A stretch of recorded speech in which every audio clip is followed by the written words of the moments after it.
very pleasant good evening to you from Charlottesville, Virginia. Welcome to Valley League Baseball. Tonight, Game 2 of a doubleheader at Willie T. Barnett Baseball Field in Charlottesville as the Tom Sox host the Harrisonburg Turks. Hi, everybody. Alex Inman along with Will Trout for Game 2 of the doubleheader. Game 1 won by the Tom Sox, and a pivotal win perhaps for the Charlottesville Tom Sox as they pull within one game of Harrisonburg in the South Division standings.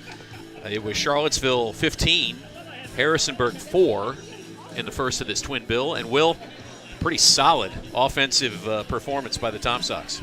No doubt, solid to say the least. The bulk of the Tom Sox runs came in those 4th and 5th innings. They put up 4 and 6 respectively.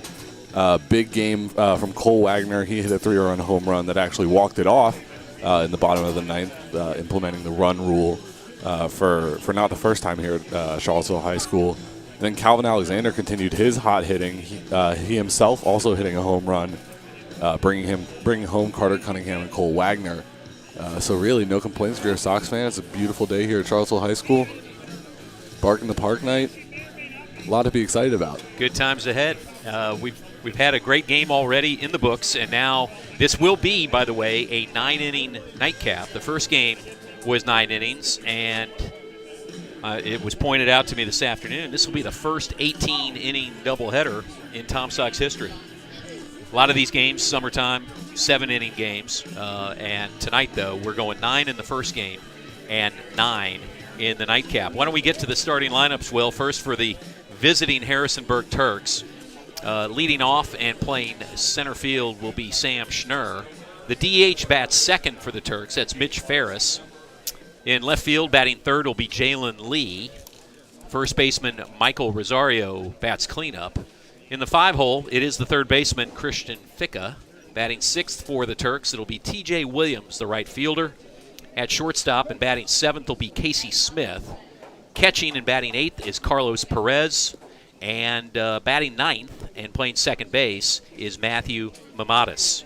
So for the batting order for Harrisonburg, it's Schnurr, Ferris, Lee, Rosario, Ficca, Williams, Smith, Perez, and Mamadas. And on the mound for Harrisonburg will be Matthew Gaynor. For the homestanding Tom Sox in Game 2 of the doubleheader, Trey Younger leads it off in center field. Batting second, playing first base will be Carter Cunningham. The DH, Cole Wagner, bats third. In the cleanup spot, it's left fielder Calvin Alexander. Logan Amos is the right fielder, batting fifth. Kyle Edwards, the shortstop, bats sixth. Gavin Abrams at second base, bats seventh. Batting eighth, the catcher Julian Rojas. And batting ninth will be the third baseman Brady Moss. Justin Humane takes the mound for the Tom Sox in Game 2. Justin Humane on the year, 0-2 record. 8.48 ERA. This will be his 7th appearance, second start so far for the Tom Sox. In 11 2/3 inning pitched, he has 13 strikeouts, 12 walks, 12 hits given up. The only Canadian on the roster attends VCU with teammate Cole Wagner. All right, setting the defense for your Tom Sox. Younger, Cunningham, Wagner, Alexander, Amos, Edwards, Abrams, Rojas, Moss, the batting order for the Tom Sox, who have now taken the field to get this one underway in mere moments. Will, you mentioned the weather. It's actually quite comfortable out there right now. Hotter earlier today in Charlottesville. A little storm has passed to the north of us without any consequence here, right in the middle of town. It's currently 87 degrees in Charlottesville, and they expect it to cool off, as you might imagine, as the game goes on. So for the Tom Sox tonight, a chance to, with the sweep, tie Harrisonburg for the lead in the South Division. Of course, everybody in the Valley League is chasing those playoff spots and those playoff standings with just a handful of games to go. And this one here for Charlottesville would be a big one. By the way, we mentioned Harrisonburg in first place in the South Division, a game up on the Tom Sox as it stands right now. In the middle is Waynesboro. Waynesboro is actually a half game behind Harrisonburg as we begin play tonight. This is the second of a doubleheader. Waynesboro tonight will be home. So Tom Sox will either fall 2 games back of Harrisonburg, or they will hopscotch Waynesboro and tie Harrisonburg for the division lead. A lot of implications here tonight, but also, frankly, a lot of baseball still to be played. The season ends on the 24th, but we still have 4 games here left to play, including a home and an away. That's right. The remaining schedule, Harrisonburg tonight, and then the Tom Sox right back here tomorrow night against Woodstock. They're on the road at Covington Saturday, and then Sunday, a day-night doubleheader, daytime home against Waynesboro, and Sunday evening at Waynesboro in games that you figure will have big implications. Oh, no doubt. So we're about ready to get it going here in Charlottesville as Sam Schnurr steps into the box for Harrisonburg to lead it off against Justin Humane. We're all set here. And the first pitch is on the way, swung on and fouled straight back. We start at 6:13 p.m. with the first pitch tonight. Was sponsored by First Heritage Mortgage. Humane working from the stretch, actually, to begin the game tonight. No windup. Schnurr, left-handed hitter, steps in, and a curveball misses away. It's 1-1.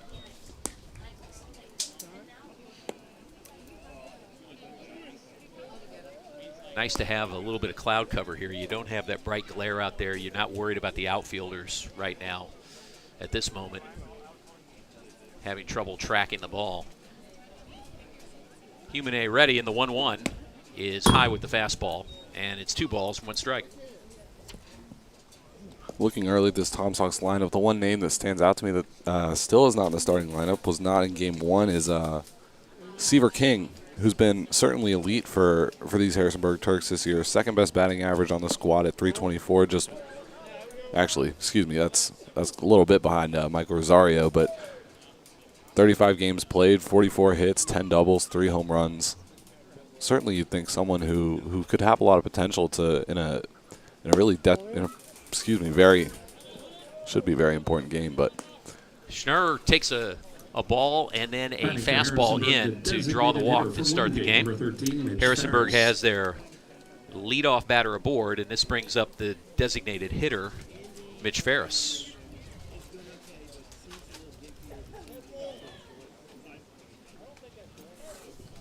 And again, Humane from the stretch checks the runner, and the pitch on the way is another fastball down low, 1-0. So 4 of the first 5 have missed the strike zone for Humane. And now, to talk about it, Julian Rojas will go to the mound and have a chat. Calling these Harrisonburg games, Mitchell Ferris is interesting. He, as are a couple other players in the VBL, certainly not Carlos Perez, who will be catching tonight for the Turks, who came in and gave up the 3-run home run to end Game 1. Mitch Ferris, certainly a two-way player, sporting a 4-1 record and a 1.97 ERA so far with the Turks. And it's not like he's not throwing very many innings. He has 27 1/3 on the year. Young man out of Wingate. He's from Palm Harbor, Florida, his hometown, and the 1-0 misses inside for 2-0. Palm Harbor on the St. Pete side of Tampa Bay. I'm sure you knew that, Will. Certainly. Got your Florida geography down. Good man. Never a doubt. The 2-0 on the way, and that's taken in there for a strike. It's 2-1.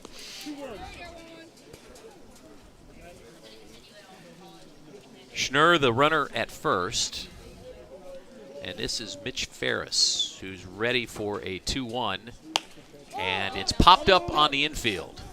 Third base side, and calling everybody off is the shortstop Kyle Edwards to make the play, and there's 1 down. Batting for Harrisonburg, left fielder from Eastern Mennonite, number 6, Jalen Lee. And here is Jalen Lee of Eastern Mennonite, batting in the 3rd spot tonight, playing left field for the Turks. We're just underway in Charlottesville. No score. Harrisonburg batting top of the 1st with a man on and 1 out. First pitch on the way is a curveball in there for a called strike. It's 0-1.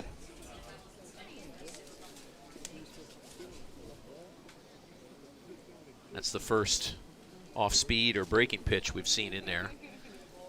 Humane at the belt. The 0-1, the runner is going. Taken outside for a ball, and the throw is down there in plenty of time from Rojas. A wonderful throw, and he got rid of it quick, Will. No doubt, and especially Humane pitching out of the stretch consistently. That allows Rojas even more time. I don't know if Schnurr had a fantastic jump on that one, but either way, easy pickings, quite frankly, for Julian Rojas. I agree. Easy pickings and a very impressive throw. That all came together beautifully for Rojas. So pitch was called a strike. The 0-2 is chopped to the left side. Up with it. Quick play and on to first base by Brady Moss, the third baseman, in time to retire the side. So after an opening walk, Schnurr is cut down stealing. A pop-up and a ground out ends things in the top of the first for Harrisonburg. After a half inning, it's the Turks nothing and the Tom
Tom Sox will be coming up in the bottom of the first inning here to face Harrisonburg's left-handed starter, Matthew Gaynor.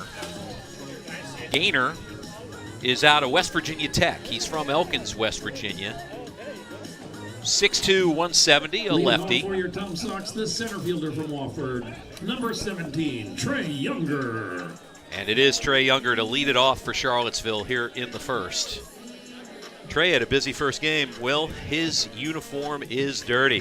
His uniform is certainly dirty, and unfortunately, he doesn't have the same new freshly shaved head look that shortstop Kyle Edwards does. But you can work on him on that one. But Younger ready here and steps in to face Gaynor. Gets the sign into the windup and the pitch. Fastball right down the middle for strike one. Looking at Gaynor on the year, 1-1 record with a 2.28 ERA. This will be is swung on and chopped down to third base side right outside the Harrisonburg dugout. So Gaynor quickly ahead of Younger, 0-2.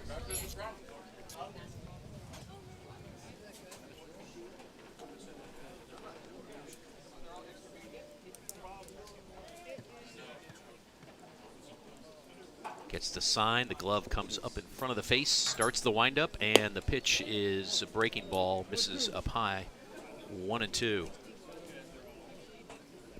He's 6'2". He's now kind of a lanky guy up there, and I've already noticed he works all sides of the rubber here. Certainly. The 1-2 just misses outside with another breaking pitch, and count evens at 2-2. His first couple of pitches, he was right in the middle of the rubber. Mm-hmm. The last couple have been to the first base side. I mean, that's really if velocity is get versatile on the mound, show different arm slots, show different, as you mentioned, rubber positions. Yep. The 2-2 was fouled down the first base side. Younger leading it off. Carter Cunningham awaits in the on-deck circle. He'll be followed by the DH, Cole Wagner. No score. Tom Sox bat. Bottom of the first. We're in game 2 of the doubleheader. Tom Sox won the first game 15-4. Gainer ready, and the 2-2 again off speed, and that time he didn't get around on it and missed it outside, and the count runs full. Looked like a changeup. Maybe he just released a little early, just floated off the fingers too far. It was 0-2. It's now 3-2 to Trey Younger. Gainer ready. The pitch is high, and Younger, after being in the early hole, draws the leadoff walk. Batting for your Tom Sox, the first baseman from East Carolina, number 27, Carter Cunningham. Carter Cunningham, left-handed hitter, East Carolina Pirate. And he will go to work here against Gainer with a man on and nobody out.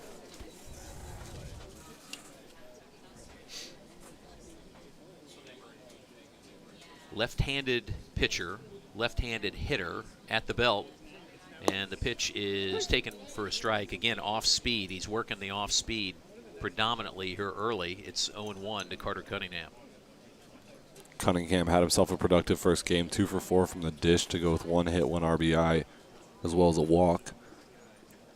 He scored the first, or excuse me, he drove in the first run of the game on a sacrifice fly in the bottom of the first. A moderate lead from Younger, and it draws the throw over back in plenty of time. His uniform, clean. Younger, certainly. Younger, filthy. Both played game 1. Mm-hmm. And another quick throw over this time, and Younger scrambles back. Yeah, he had one of those days at the plate that was so good he didn't really even have to get dirty. Well, from the DH, he was at the DH, so he spent his time in the dugout. Playing first base here in the nightcap. And that curveball called strike inside corner of the plate. And the count is 0-2 by my estimation.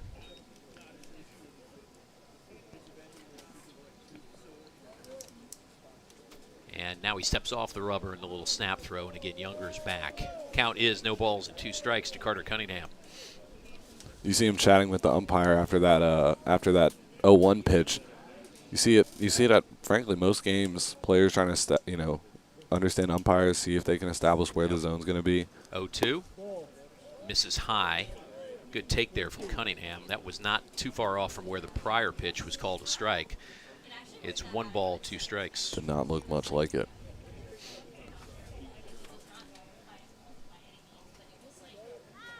Younger takes his lead, absolutely a threat to steal here. And the pitch is check swing, chopped out towards shortstop. There'll only be 1 play. It's at first base, and he beats the throw. Cunningham legs out the infield hit, and that was a tough play for Casey Smith, the Harrisonburg shortstop. It was a check swing off the end of the bat that chopped perfectly towards the shortstop. Smith had to charge it hard. And Cunningham is not a small guy. Play on it, just simply not in time. Younger at second, Cunningham at first, nobody out for DH Cole Wagner. And he looks at a called strike on the outside corner. Wagner, who has had the pop in the bat this season, and in a position here to do damage for the Tom Sox in the first. 2 on, nobody out.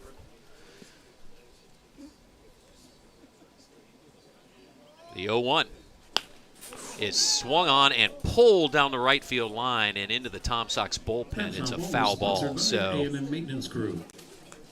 Gainer maybe got away with a mistake right there because that off-speed pitch was up. Yeah, it's certainly a hanger. Cole Wagner saw that one immediately. I think just got a little too hungry at the plate. Yeah, hard not to see that one and have your eyes get big. But it's 0-2. Gainer at the belt again, looks in, and it's a fastball high. It's 1 ball, 2 strikes. Younger led off with the walk. Cunningham the infield hit. Now Wagner with a 1-2 count. Batting from the left side against the lefty Gaynor. The pitch. Curveball just drifts outside. Gaynor wanted that one, but it was clearly outside. And the count even at 2-2.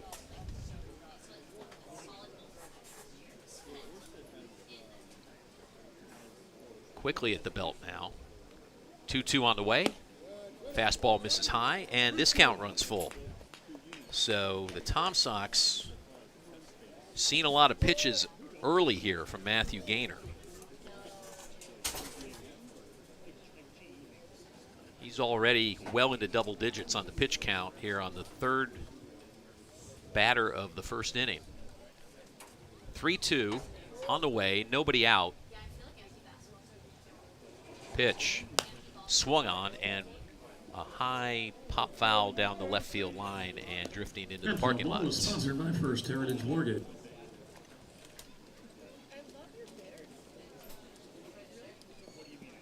Be interesting here. Wagner has seen his two teammates see predominantly. No way fastball with Wagner at the plate. The pitch, the runners are moving, swung on, and it's a fly ball into shallow right. The right fielder now drifting over to the line. That's TJ Williams makes the play, and the runners who had been in motion hastily retreat. And it'll bring up the left fielder, Calvin Alexander.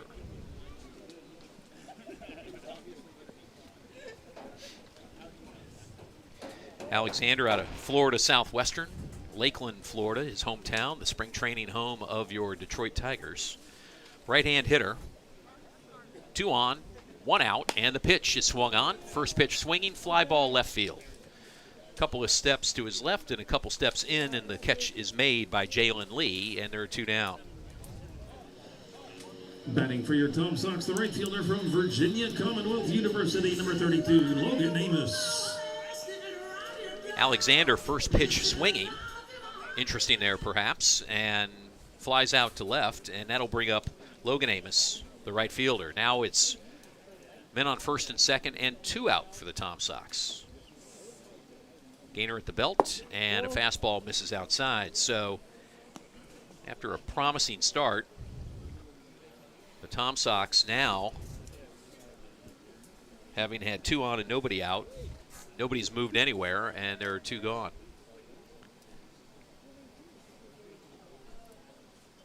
Gaynor gets the sign. Long pause at the belt, and the pitch hits him. That one, I think, was a changeup that just, the only change was it came way inside and plunked him right in the back. Yep, those changeups from that lefty, from that righty are going to be, they're going to be fading out towards that left-handed batter's box, and so that moves the runners up and loads the bases. So now Younger at third, Cunningham at second, and Amos at first for shortstop Kyle Edwards. Edwards now gloveless and hairless. First pitch on the way is a curveball, misses outside for ball 1. Edwards, right-hand hitter, hugging the back of that batter's box, one of those guys who gets way deep. Edwards from Old Dominion, and looks at the 1-0 and fouls it straight back. 1 ball, 1 strike. Chesapeake is his hometown. This is 33rd appearance of the year, batting .229 coming into today. 24 hits, no home runs on the year, but 5 doubles. And a chance to add to his totals here. Bases loaded, 2 out. The 1-1 pitch on the way. And that's taken for a strike. It's 1-2. Gavin Abrams, the Clemson product, awaits in the on-deck circle if Edwards can continue the inning here.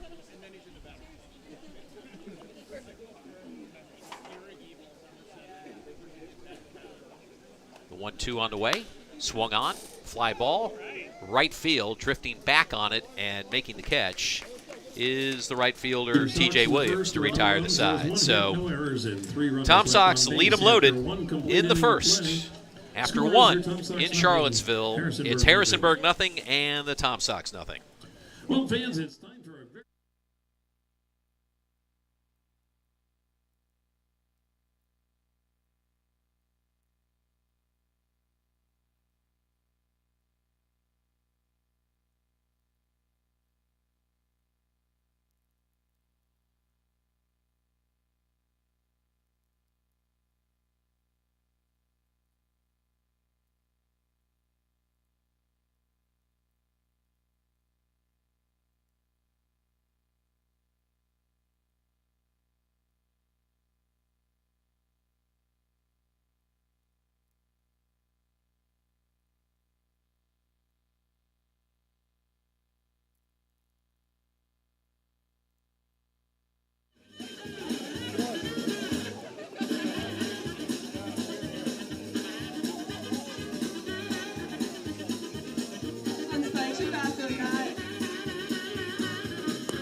Job to all of our contestants.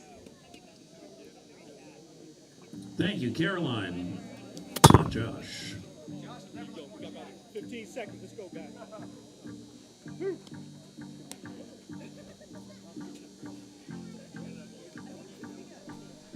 And we're back in Charlottesville, top of the second inning. No score between Harrisonburg and Charlottesville. First baseman from Miami, number 18, Michael Rosario. I love it when the timing works out to hear the PA introduce these guys the first time around. It just adds something, Will. Michael Rosario, first baseman, steps in, the cleanup hitter, left-handed batter. Swinging, first pitch, pulls it foul down the first base line. Rosario hitting cleanup for a reason. 355 on the year, 33 hits, 9 doubles, 13 RBIs. He can swing it. And the pitch on the way from Justin Humane is a fastball outside. It's 1-1.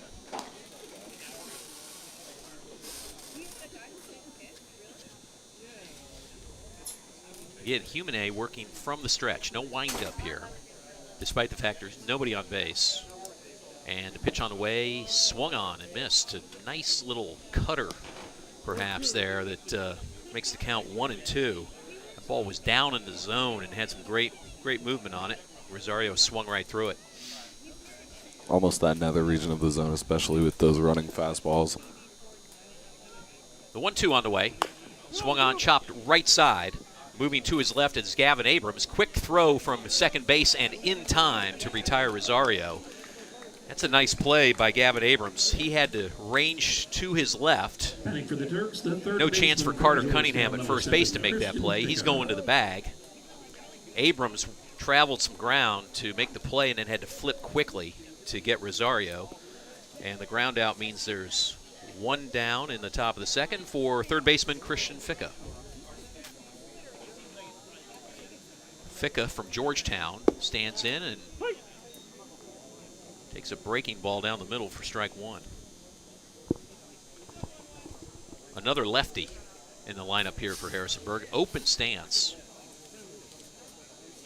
And takes a fastball upstairs. It's 1-1. Open stance, I mean, his feet, if you drew a line from his left foot, his back foot, through his front foot, it's almost parallel to the first base line. That looked like it. Very open stance. As he sets into the box, he's almost facing, now he closes just a touch, but the 1-1 on the way is a fastball down and in, 2-1.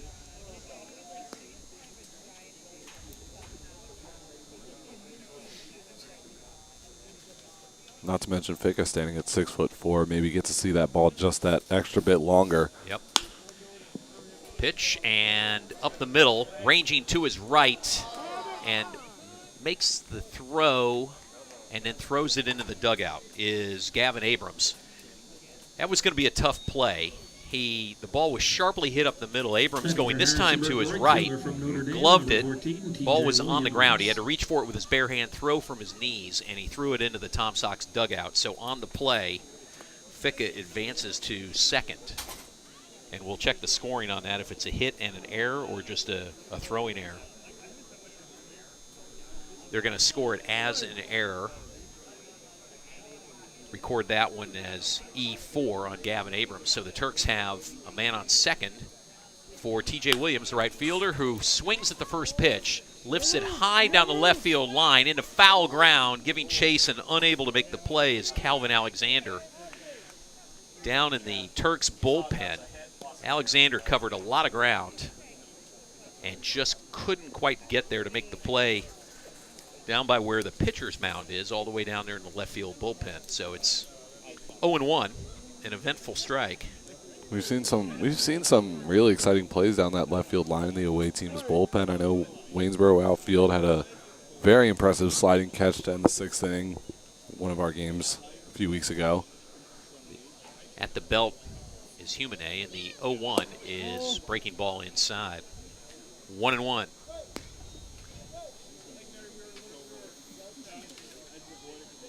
TJ Williams, if you couldn't tell, he's a Notre Dame guy. He's got the Golden Dome shiny gold helmet in the batter's box. He stands in to face a 1-1 from Justin Humane, and it's swung on, a little breaking ball, and he swung right through it. It's 1 ball, 2 strikes. I've said it before, you can see those helmets from the parking lot, him and Brady Gump. Yeah, just wait till it gets a little darker and the lights kick in. Mm-hmm. Yeah. It's like a beacon in the night. Picturesque, I'd imagine. Christian Ficka, the runner at second for Harrisonburg. He reached on an error.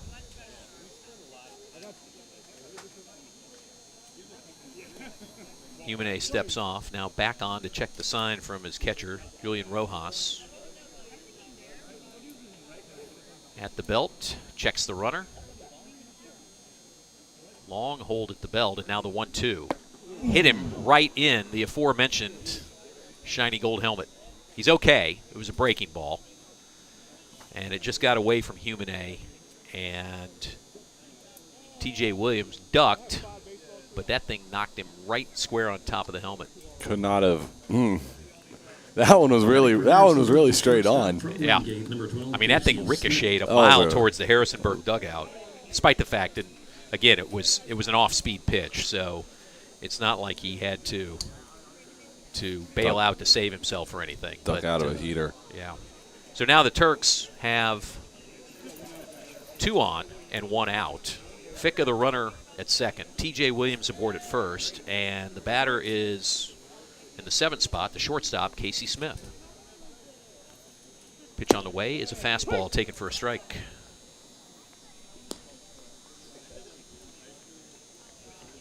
Casey's a JMU guy, staying at home in Harrisonburg this summer to play for the Turks. Now Humane steps off. Down at second, Ficka has been getting a pretty generous lead. Tom Sox haven't been holding him too closely, and I think maybe Humane was signaling, let's hold him a little tighter now. 6'4", that's a big body on the base paths. The 0-1 on the way, misses way outside with the fastball. It's 1-1. Purple JMU helmet. The 1-1. Swung on. Lazy pop fly into right field, and it's going to drop. It's in for a base hit. The throw goes into second, where the runner, Williams, is safe comfortably, but the Turks have the bases loaded and 1 out after the base hit from Smith. Harrisonburg, the catcher from Miami, number 19, Carlos Perez. Carlos Perez steps in, the number 8 hitter, with the bases loaded here. After an initial ground out from the cleanup hitter Rosario, it's been a 2-base error to put Ficka aboard. TJ Williams hit by a pitch, and now a soft fly ball that drops for a base hit from Smith, and Perez stands in with the bases loaded. Pitch is outside for ball 1. Humane has yet to see more than 3 innings of work this year, and that has been typical with Ramon Garza's sort of pitching style, but even recently we've seen starters throwing more innings, so be interesting to see whether Garza lets Humane pitch, continues to let him work out of this inning, or... The 1-0 pitch is popped up on the infield.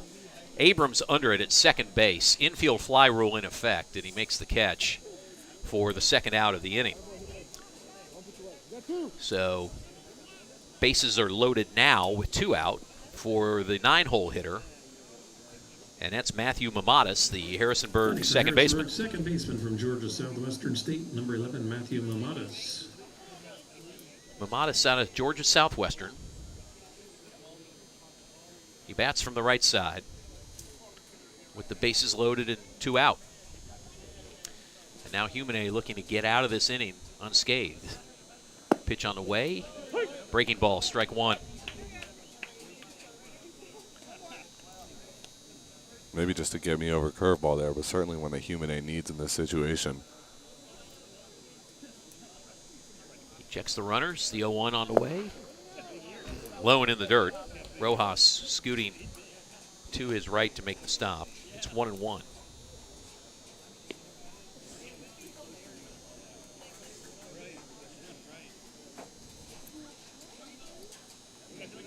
Ficca leads from third. TJ Williams from second. Smith from first. The 1-1 to Mamadas is just outside a fastball off the outside corner. 2-1. No place to put him. Humane trying to wiggle off the hook here in the second. No score yet between the Turks and the Tom Sox. And the 2-1. Swung on, another soft liner into right field, drops for a base hit. 1 run is in. The throw comes into the plate and is cut off. Berg. Looks like he was just able to hang back on an off-speed pitch and make contact the right way, not trying to do too much. That one had a little more on it than the prior base hit from Smith, which was more of a soft, arcing fly ball that dropped. This one was a soft liner, but a legit base hit into right field, and it's the top of the order for Harrisonburg, and lined up the middle by Sam Schnurr. 1 run is in. The turn is made. The throw to the plate is not in time. It's offline anyway, and Williams and Smith score. It's 3-0 Harrisonburg. That was a no doubt. That was not soft contact. That one came. RBI base hit for the leadoff hitter Sam Schnurr. And now time is called. It's a trip to the mound, so the Tom Sox can talk about it. Zach Woolard, pitching coach, out to check on Humane. So our score is 3-0 Harrisonburg as the Turks put 3 up here in the top of the second.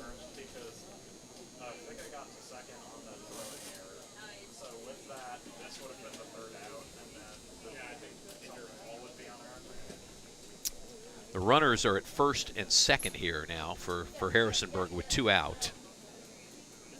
Mamadas moved up to second on the base hit from Schnurr that drove in Williams and Casey Smith.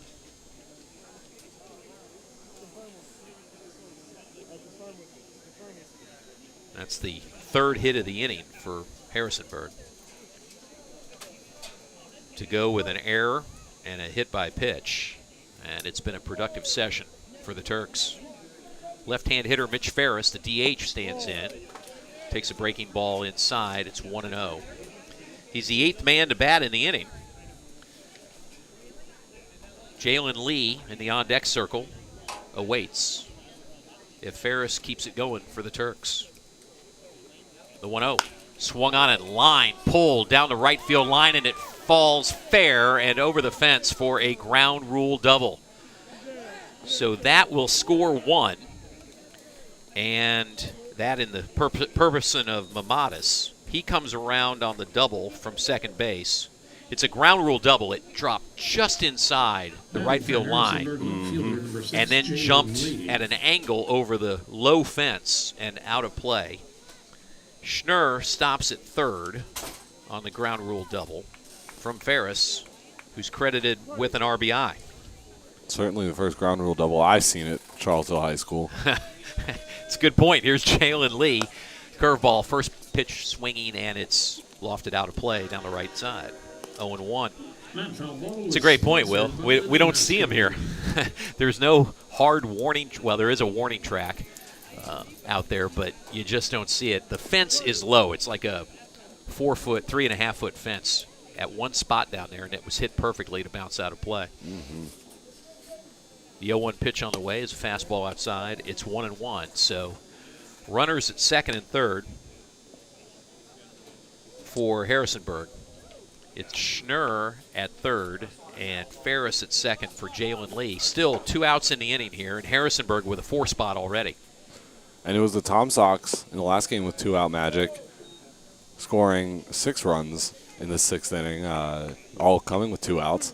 And now certainly appears to be Harrisonburg replicating that. Lee swings through a breaking ball. Kind of a half-hearted swing there. He was fooled. It's 1 ball, 2 strikes. They have batted around here in the second. And the 1-2 is a breaking ball in the dirt this time outside, blocked by Rojas. It's 2-2. Jalen Lee grounded to third his first time up an inning ago. Bats for the second time here in the second inning. Humane already at 40 pitches on the game, less than 2 innings of work. Not 2-2 is a curveball chopped down the left side and just foul. That would have been a tough play maybe for Brady Moss. He charged it. Ball just kicked foul at the last moment. And now we have the visual of Sam Schnurr, who attempted to balance Jalen Lee's bat on home plate for him unsuccessfully. He's trying to be a good teammate there, though. You know. Yeah. He's trying it's to help out. the right thing to do. Yeah. Hands the bat back to Lee, who steps back in to face a 2-2 from Justin Humane. On the way, and chopped right back at Humane, who gloves it easily, makes his way over to first, pitches underhand to Cunningham to retire Lee and the side. So the ground out ends it in the second, but Harrisonburg hangs the crooked number on the board to get things started here.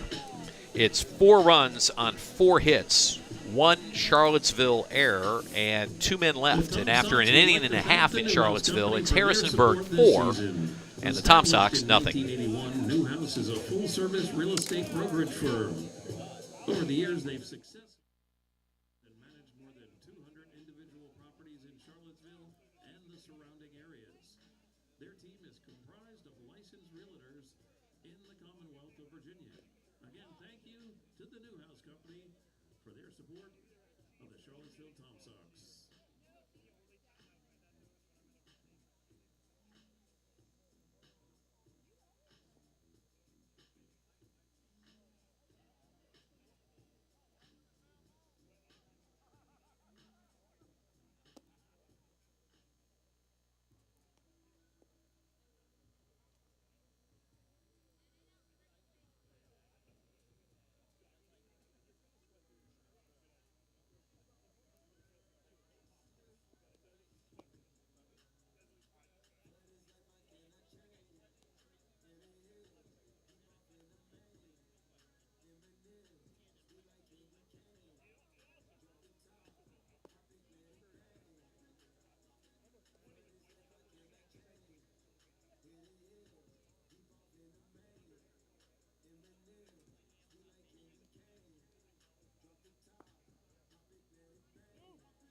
Leading off for your Tom Sox, the second baseman from Clemson, number 5, Gavin Abrams.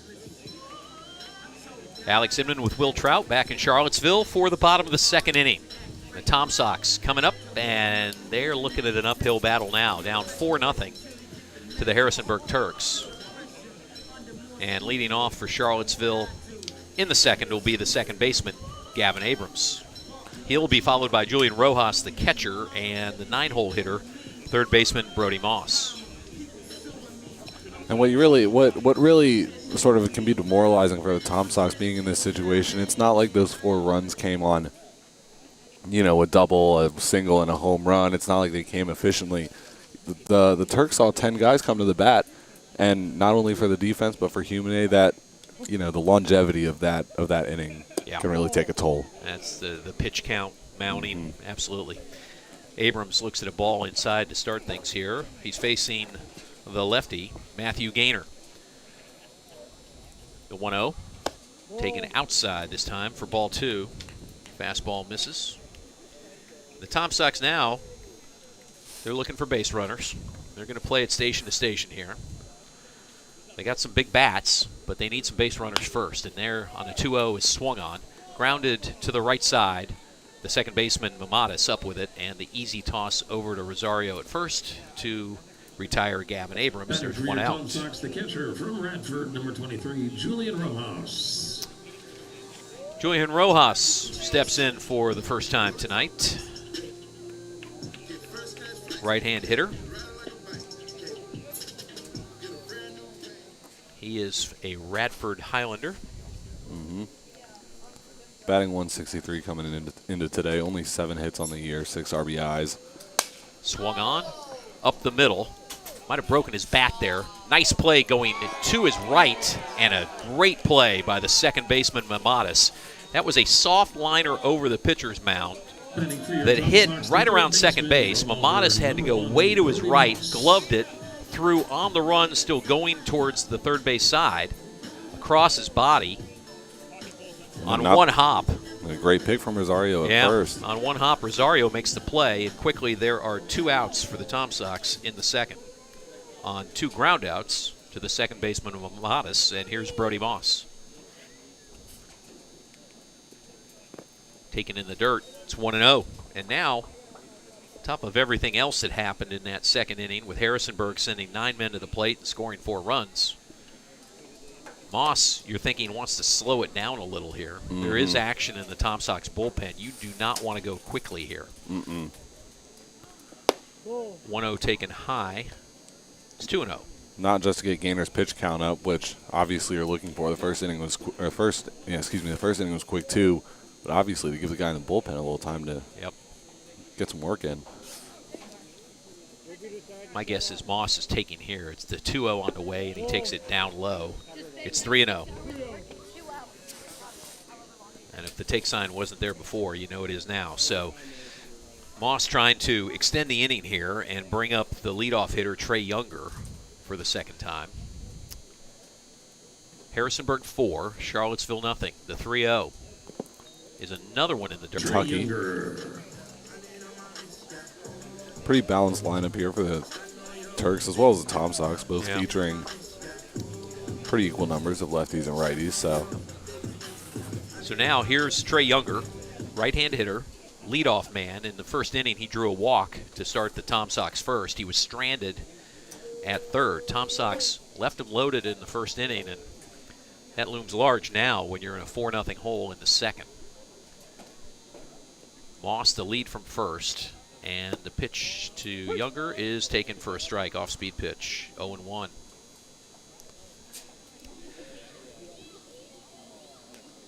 Big looping curveball there. I think Younger had to be taken all the way. Moss with the short lead from first, as you might expect. The 0-1 on the way is swung on, lifted into center field. Ranging to his left is the center fielder, Sam Schnurr, and he makes the play to retire the side. So Tom Sox send 4 to the plate. The walk to Moss, the only pain inflicted on Harrisonburg, and he's left there. And so the Tom Sox with no runs on no hits, no errors, and 1 left. We head for the third, and it's Harrisonburg 4, the Tom Sox nothing. Therapy against stress balls and T-shirts from Select.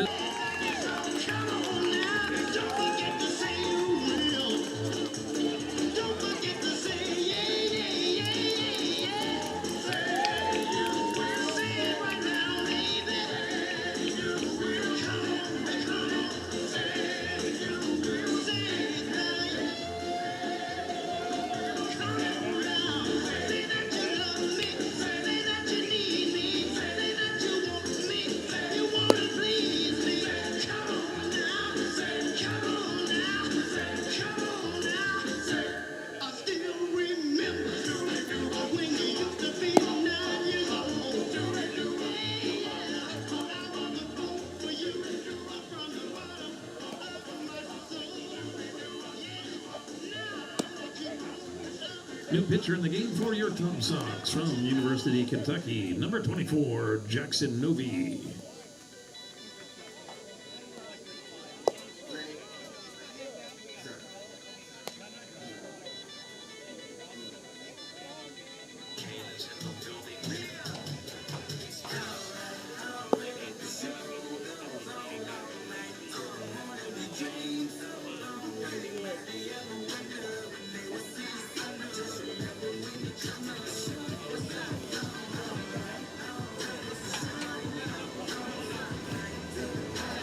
New pitcher for the Tom Sox as Harrisonburg comes to bat in the top of the third inning. It'll be Jackson Novi out of the University of Kentucky. Young man from Fairfax, Iowa. How good are you on the Iowa geography, Will? Ask, fire away.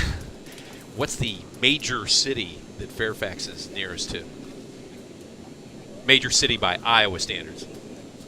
So considering the one Iowa city that I could give you as its capital, I'm going to guess Des Moines. No, it's Cedar Rapids, actually, but thanks for playing our game. We have some lovely party moves. We'll keep them going. Michael Rosario leads it off for Harrisonburg in the third, the cleanup hitter, and left-hand batter takes a curveball drifting outside against the left-handed thrower for the Tom Sox, Jackson Novi. Novi with that sort of two-quarters release, almost sidearm. And he swings through a fastball there. Rosario does. It's 1-1. He does drop it down a little. And again, his setup with the windup, he's weighted the third base side of the rubber. And the 1-1 is swung on. Ground ball left side.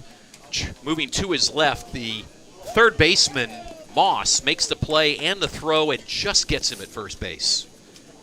That was a slow hit ground ball that Moss moved to his left to cut off in front of the shortstop Edwards, and the throw by Brody Moss is in time, and there's one down. You mentioned the rubber position for Novi. I just looking at it briefly. You think that's so that he can sort of utilize that whole middle of the zone and allow his pitches to tunnel from sort of a more centralized position that's coming across, makes it more difficult for batters to see. The batter now, Christian Ficca, the third baseman. And he swings through to even the count here. He looked at a ball, now he's swung through a strike. It's 1-1. Ficca got it going in the second inning for the Turks on a two-base error off a ground ball, and now he kind of kicks one down off the end of the bat, and the play made soft pop-up controlled by Brody Moss in fair territory, and there are two gone. So Moss with the assist on the ground out, and then makes the easy catch on the pop-up just inside fair ground behind third base. They're quickly two gone in the Harrisonburg third, and here's T.J. Williams, the right fielder.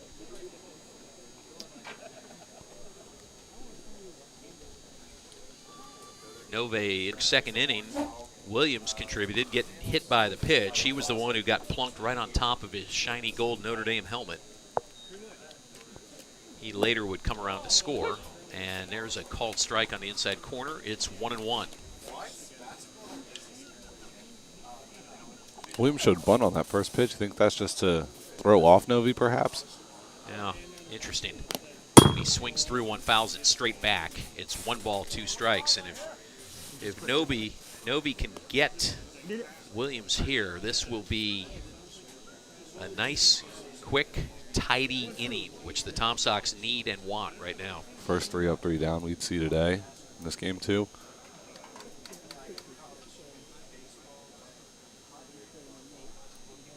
Novi checks the sign, and into the windup. The 1-2 is outside again with a fastball. It's 2-2. Standing in the on-deck circle for Harrisonburg, it's the shortstop, Casey Smith. He would be next. 2 outs, base is empty. The 2-2 on the way to Williams. Curveball in the dirt, and the count runs full. You got to think having to throw in Novi this early in this game for Garza, not what you want to see, considering, as we mentioned earlier, the hecticness of the next couple days. 4 games coming up still to play after today, and these arms are getting tired quickly. Yep. 3-2 is swung on and missed. That strikeout was And sponsored that by retires a Hollywood sign, Homes the for Harrisonburg first in the third. No runs, strikeout no of the hits, no game errors, and for no runners either left team. on base It after belongs 2.5 innings to of play. Jackson Novi. Score remains He retires Harrisonburg T.J. 4. Williams, and he retires the Harrisonburg Turks in the top of the third. Nothing across, and we head for the bottom of the third with our score Harrisonburg 4 and Charlottesville nothing.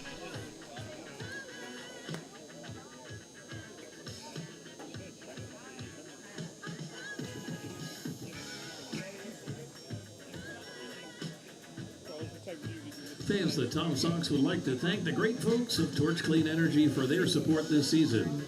From cutting-edge solar and battery technology to innovative financing and partnership models, their projects incorporate the best solutions that the industry has to offer, and they're always adapting. Visit torchcleanenergy.com for more information.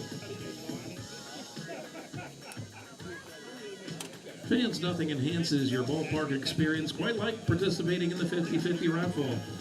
Be on the lookout for stalwart Tom Sox hurlers, number 10, Drew Bryan, and number 15, Bobby Olson, to participate in tonight's 50-50 raffle. You can be tonight's big winner.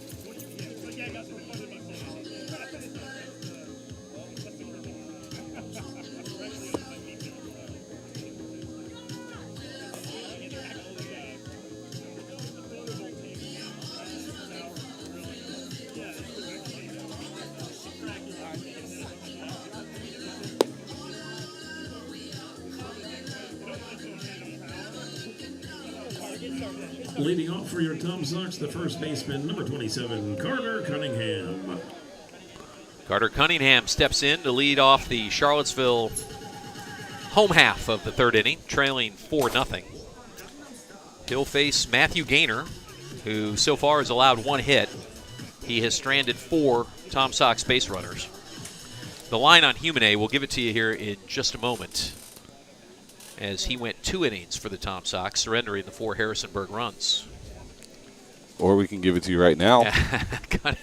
Cunningham faces the first pitch. Go for it, Will. It's a ball high. It's 1-0. Two innings pitched, 5 hits given up, 4 runs, all of them earned to go with 1 walk. He saw 12 batters in those 2 innings, and Humane just struggling as a starter. Sliced down the left field line, giving chase. It's a fair ball off the glove of the left fielder Jalen Lee, and into second with a double is Carter Cunningham. The Tom Sox have a man on second base to lead off the third inning. Certainly the start you like to see if you're a Tom Sox fan. Cunningham ripping that one opposite field. He just kind of, I won't say he poked it. It was a good swing on the ball, but it was slicing away from the left fielder Lee, who gave it a great effort, laid out for it, and just couldn't quite get there.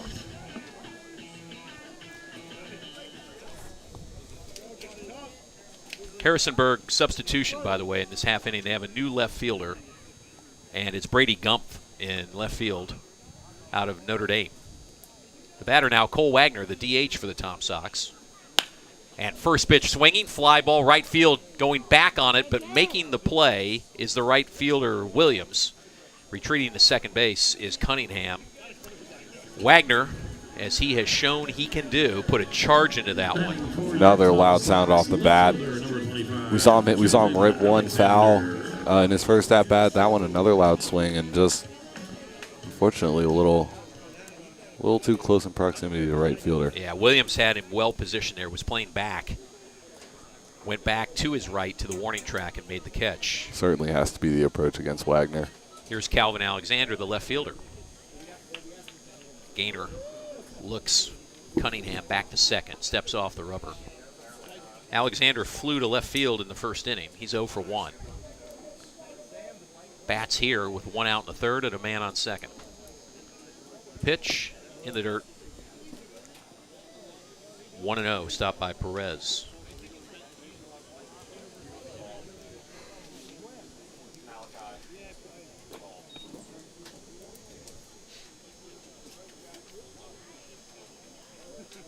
Gainer at the belt now and ready with the 1-0. It's on the way. And a big looping curveball misses high. It's 2 balls, no strikes.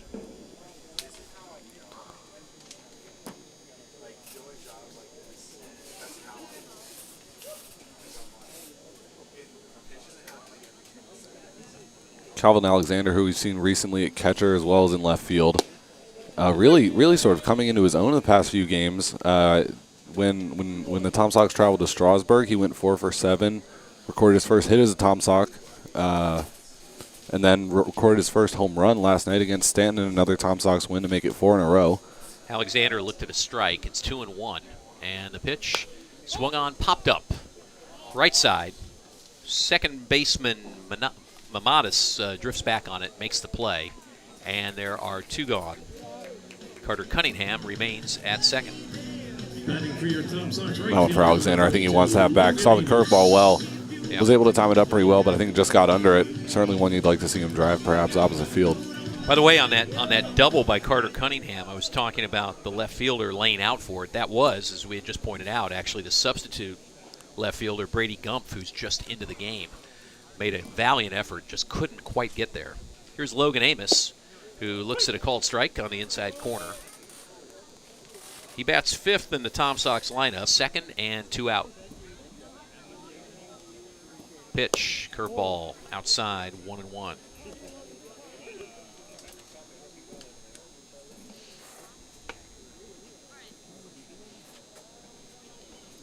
Sun has come out here in Charlottesville. Now it's bright, partly cloudy, but bright sky now. The 1-1, swung on. Left side, if it drops, it's going to score a run, and it's a foul ball. That ball was kind of a cue shot down the left field line over the head of Ficka at third base. He had no play on it, nor did the shortstop Smith, and it probably landed 6 inches foul. Zach Willard down the third base line, hopping up and down. He thought that one might have gotten the chalk. And he just signaled to the Tom Sox dugout. He was like, no, it's the right call. It was foul. Mm-hmm. But you're right. At first, he was wishing that one and willing that one fair as hard as he could. It's 1 ball, 2 strikes here to Logan Amos with 2 outs in the Tom Sox third. Swinging here and lifting a foul ball straight back. Count remains 1-2. If the inning continues, it would be the shortstop Kyle Edwards. Tom Sox trying to get something going here, which they haven't had since the first when they left him loaded. The 1-2. Swung on, pulled down the right field line and fair. This will score the runner Cunningham. Big turn from Amos, and he holds it first with an RBI single. The Tom Sox are on the board. It's 4-1. Saw that off-speed pitch well. Was able to just stay back on it, get on the hands, and rip it down the first base line. RBI single for Logan Amos out of VCU. Cuts the Tom Sox deficit to 4-1. Still 2 outs here in the third. And the batter is the shortstop Kyle Edwards.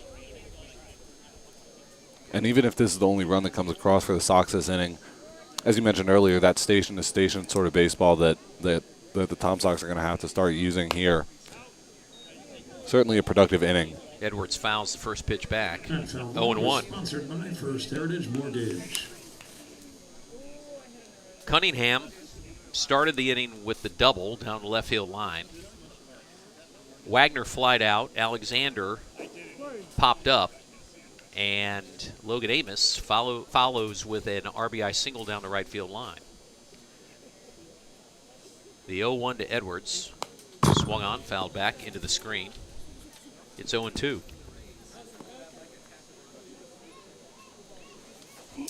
Gavin Abrams awaits his turn in the on-deck circle.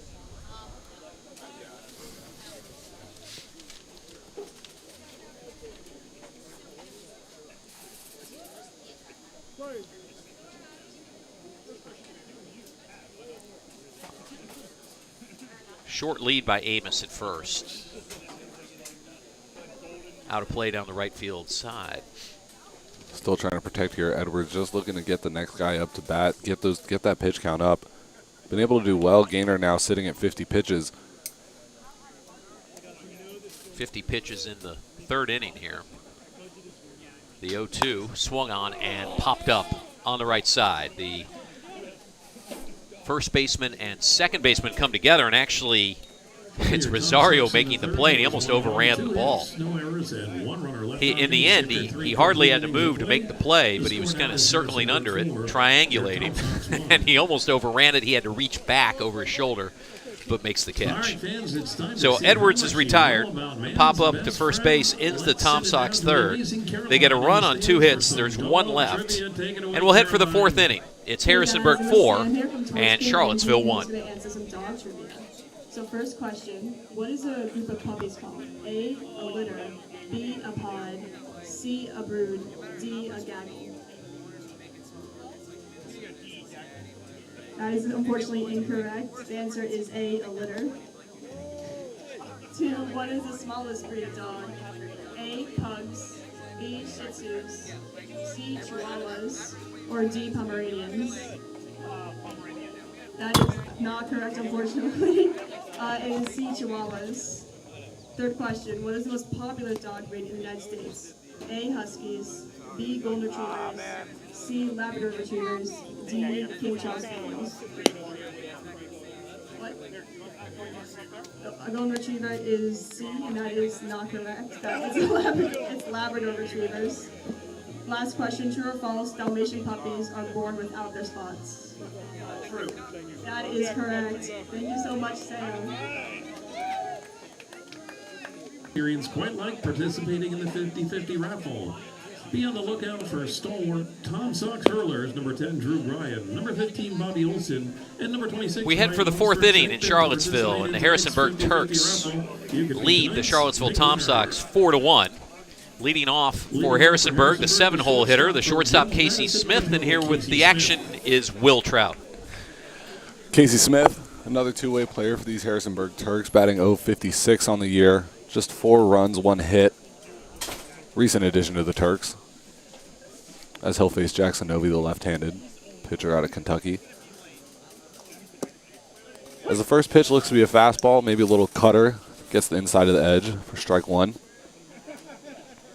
We'll see the bottom third of this order with Casey Smith, Carlos Perez, the catcher, on deck. And Matthew Mamata is the second baseman in the hole as the second pitch is taken low for a ball, 1-1.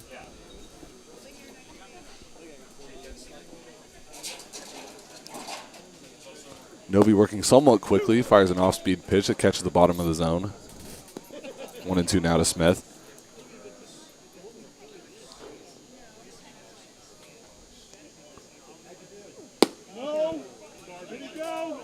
Check swing there, appeal down to the first base umpire from Rojas. Did not go. That ball was high. Now 2-2 for Novey. 2-2 now. Swing and a miss. An ugly check swing there from Smith as Rojas will make the throw on down to Cunningham at first. And there's 1 down. Novey's second strikeout on the day. That'll bring Carlos Perez to the plate, catcher, number 19.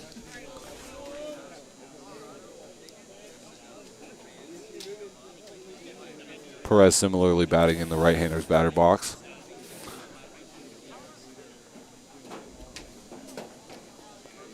Product of Miami University, his hometown as well. Sophomore, 6'1". His first pitch is an off-speed, perhaps bounced foul. As a third base coach tried to make a play with his helmet, unsuccessfully.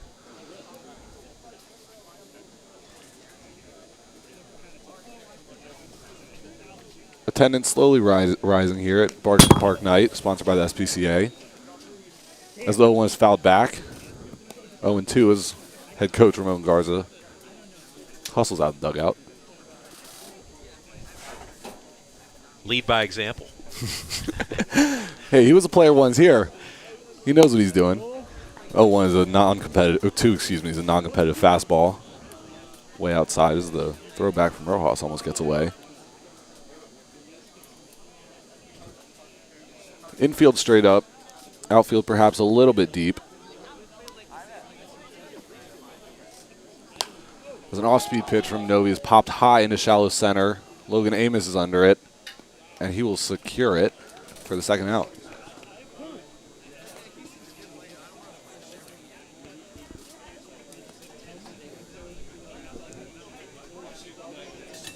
Batting for Harrisonburg, second baseman number 11, Matthew Mamadas. Novi has worked exclusively out of the season. 14 strikeouts, 8 walks, 18 hits, 1 save of record.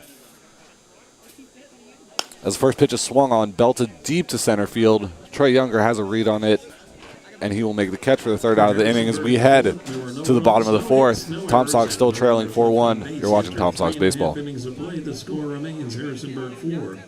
Your Tom Sox 1. Well, fans, it wouldn't be Bark in the Park night without our favorite prairie dog, Prairie Weather Lewis. Rumor has it he's learned a few new tricks. Take it away, Louie.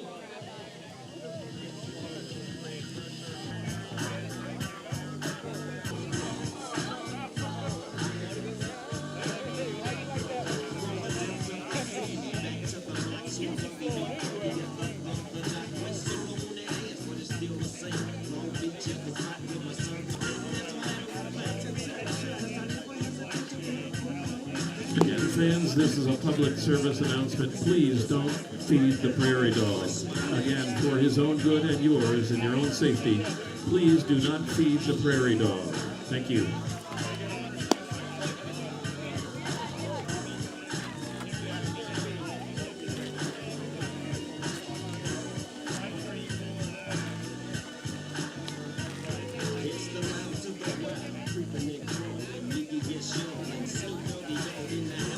Welcome back, Sox fans, here at Willie T. Barnett Field at Charlottesville High School.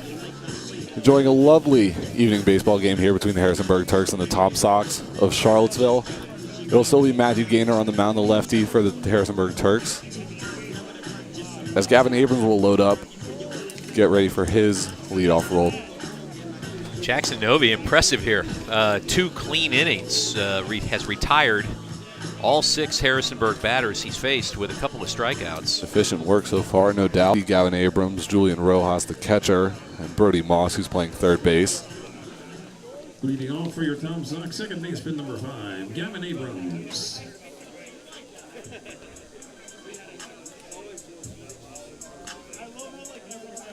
Abrams, who's 0 for 1 today, currently batting 187 on the year.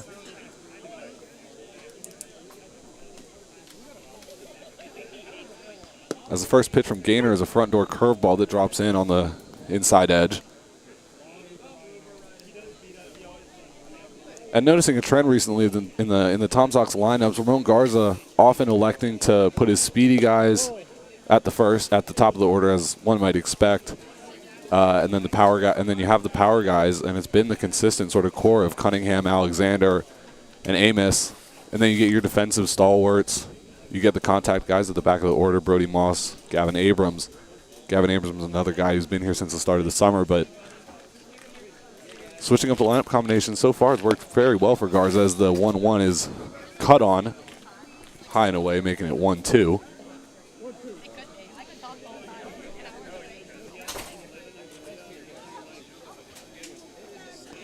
Gaynor working efficiently. Slider off the plate for now a 2-2 count.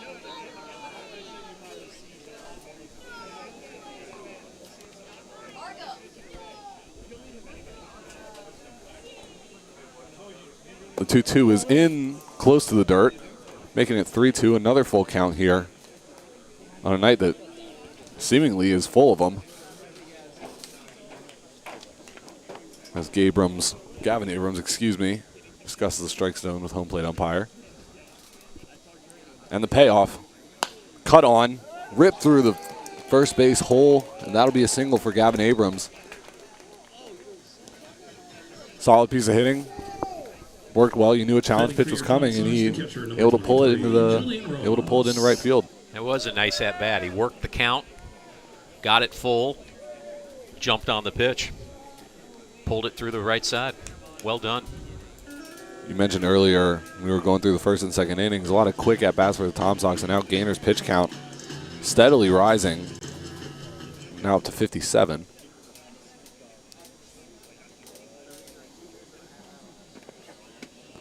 First pitch is a hanging curveball that Rojas will rip into center field, or excuse me, left field.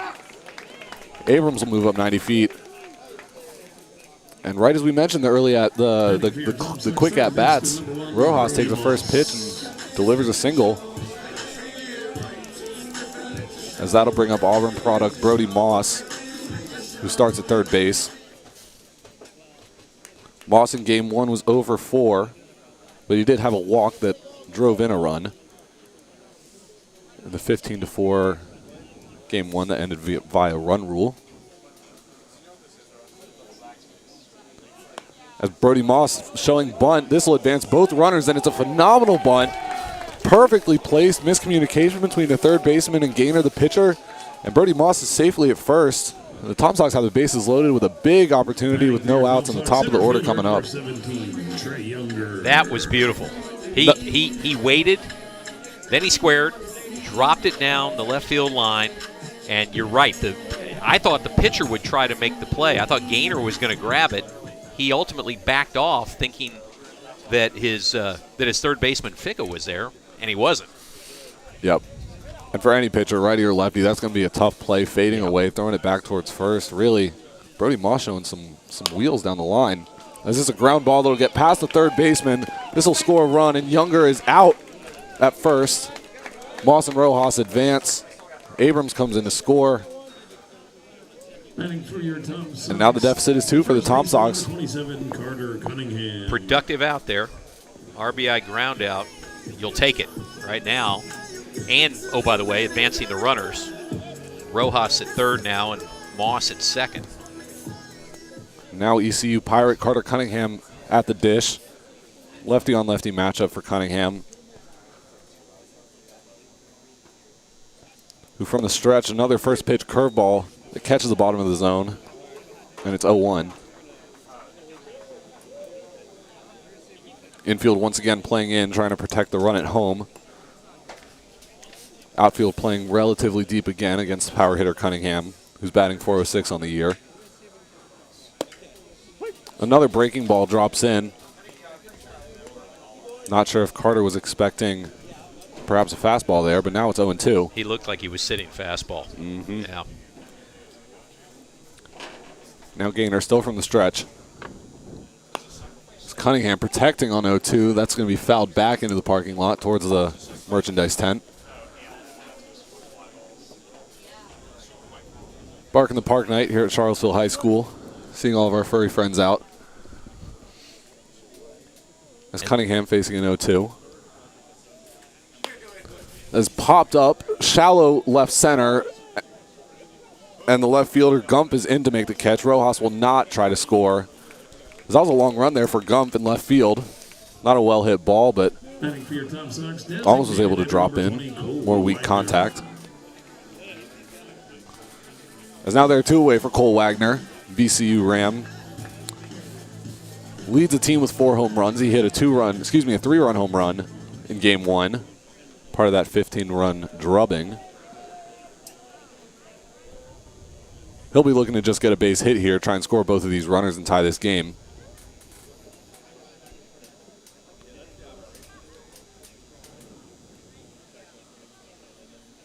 As Gaynor delivers. Swung on, hit very well out to that short right field. Right fielder approaching the fence, and it's off his glove, off the wall.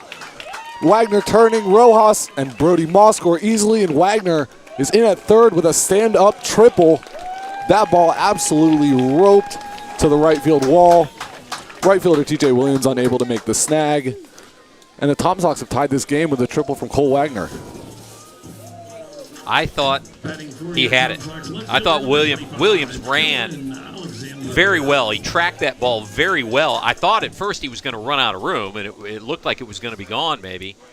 He leapt just, I mean, that glove was up at the top of the fence. That was right at the orange line. Oh, man.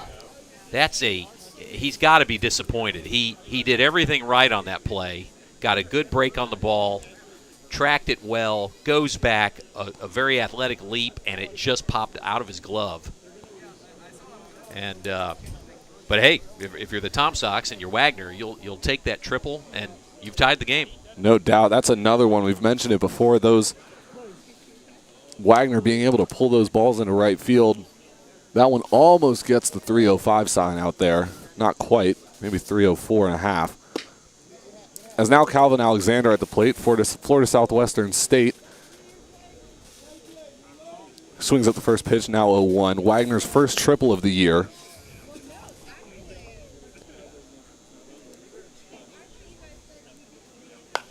As Calvin skies a ball left field, Gump moves on about 10 steps, and he will make the catch. And the fourth inning comes to a close. Tom Sox deliver 3 runs, tie this game, and we head to the fifth, 4-4. You're watching Charlottesville Tom Sox baseball. After 4 complete innings of play, the score now is your Tom Sox 4, Harrisonburg 4. Fans, nothing gets the crowd here at Willie T. Barnett Field hype quite like a dance-off. Let's send it down to Josh on the field to meet our eager participants. Take it away, Josh. Hi guys, it's Josh here. So we have Gabriel in the gray shirt and Austin in the red shirt. We're gonna play a fun little song and see who wins the dance-off.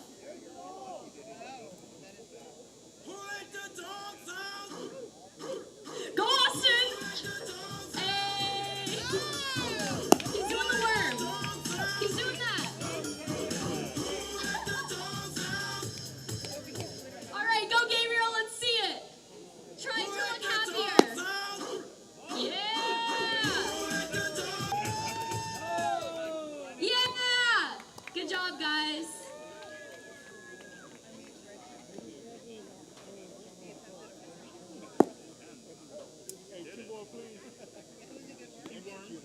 Thank you, Brianna and Margaret, for making that happen, and sorry for calling you Josh.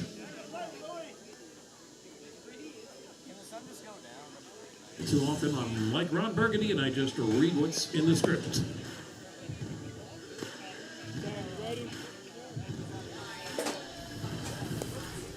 Welcome back to Tom Sox Baseball here in Charlottesville. It'll still be Jackson Novy on the bump as our mid-inning antics include some dancing. Well, who let the dogs out? At least one of them has been let out with Cole Wagner in the DH spot tonight. Leading off for Harrisonburg, number 22, Sam Schnurr. And as we hear, it'll be the center fielder, Sam Schnurr, leading things off for Harrisonburg in the top of the fifth. As the first pitch from Novy is a slider that catches the outside part of the zone, tailing away from the left-handed batter, Schnurr.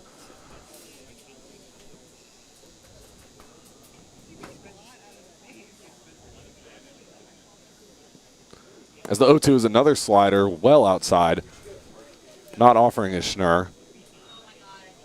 And now it's 1-1 for Novy.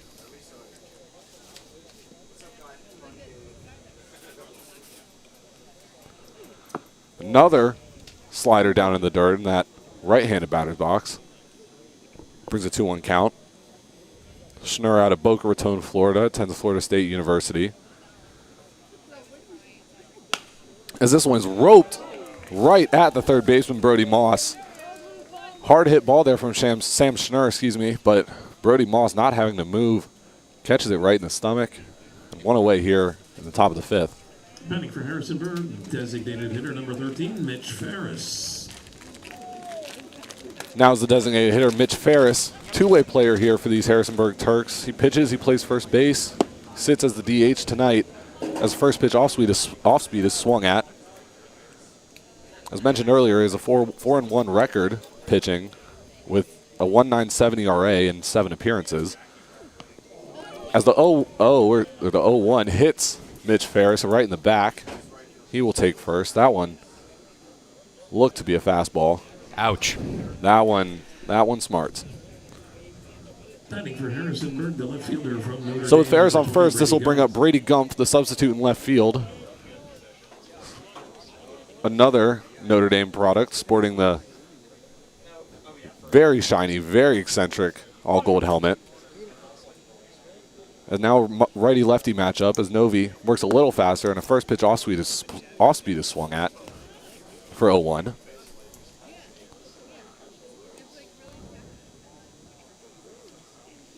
Gump batting .233 on the year. This is 15th appearance. The second pitch is foul tipped back into Rojas' glove, making it 0-2. Gump, who made the sliding effort in the second inning, excuse me, in the third inning. As Novi with 0-2 is swung on, fouled down the right field line, often in the Charlottesville wilderness. And here at Charlottesville High School, you never know what kind of wilderness, you never know what kind of fauna and animal life you're going to encounter in those flora. woods. There's some flora down there. I'd hope so. Yeah. Plenty of it. Got plenty of dogs here, plenty of pets here at Bark in the Park night. As the second pitch is now in the dirt, Rojas' throw down to first is offline. Abrams not able to make any attempt on the runner, Mitch Ferris.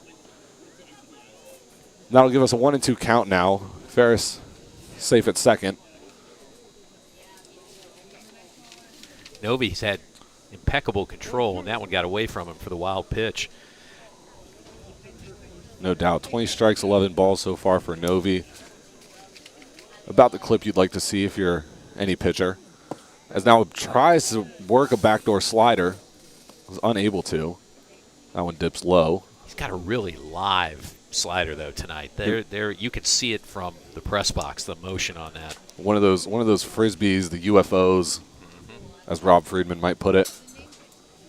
And now another off speed. That one darts away down at the ankles of Gumpf.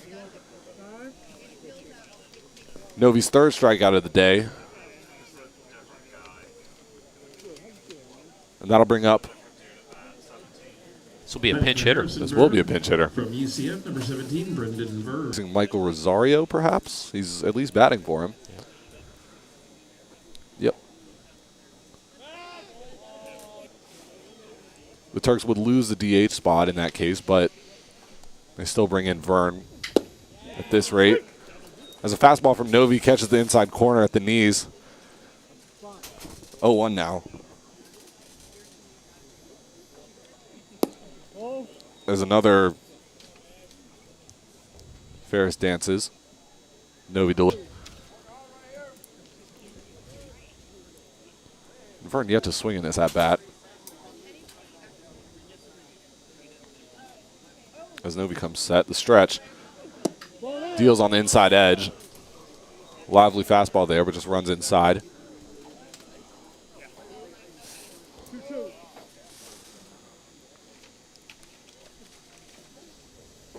Now does he come back with the backdoor slider? Try and get something under his feet. 2-2. Broken bat, chopped softly to third. Moss has it. Throw on over to Cunningham, and the side is retired. Ferris gets the second, but no damage done for the Harrisonburg Turks. And we head to the bottom of the fifth. Still tied, 4-4. You're watching Tom Sox Baseball. On base after 4.5 innings of play, the score remains Harrisonburg 4, your Tom Sox 4.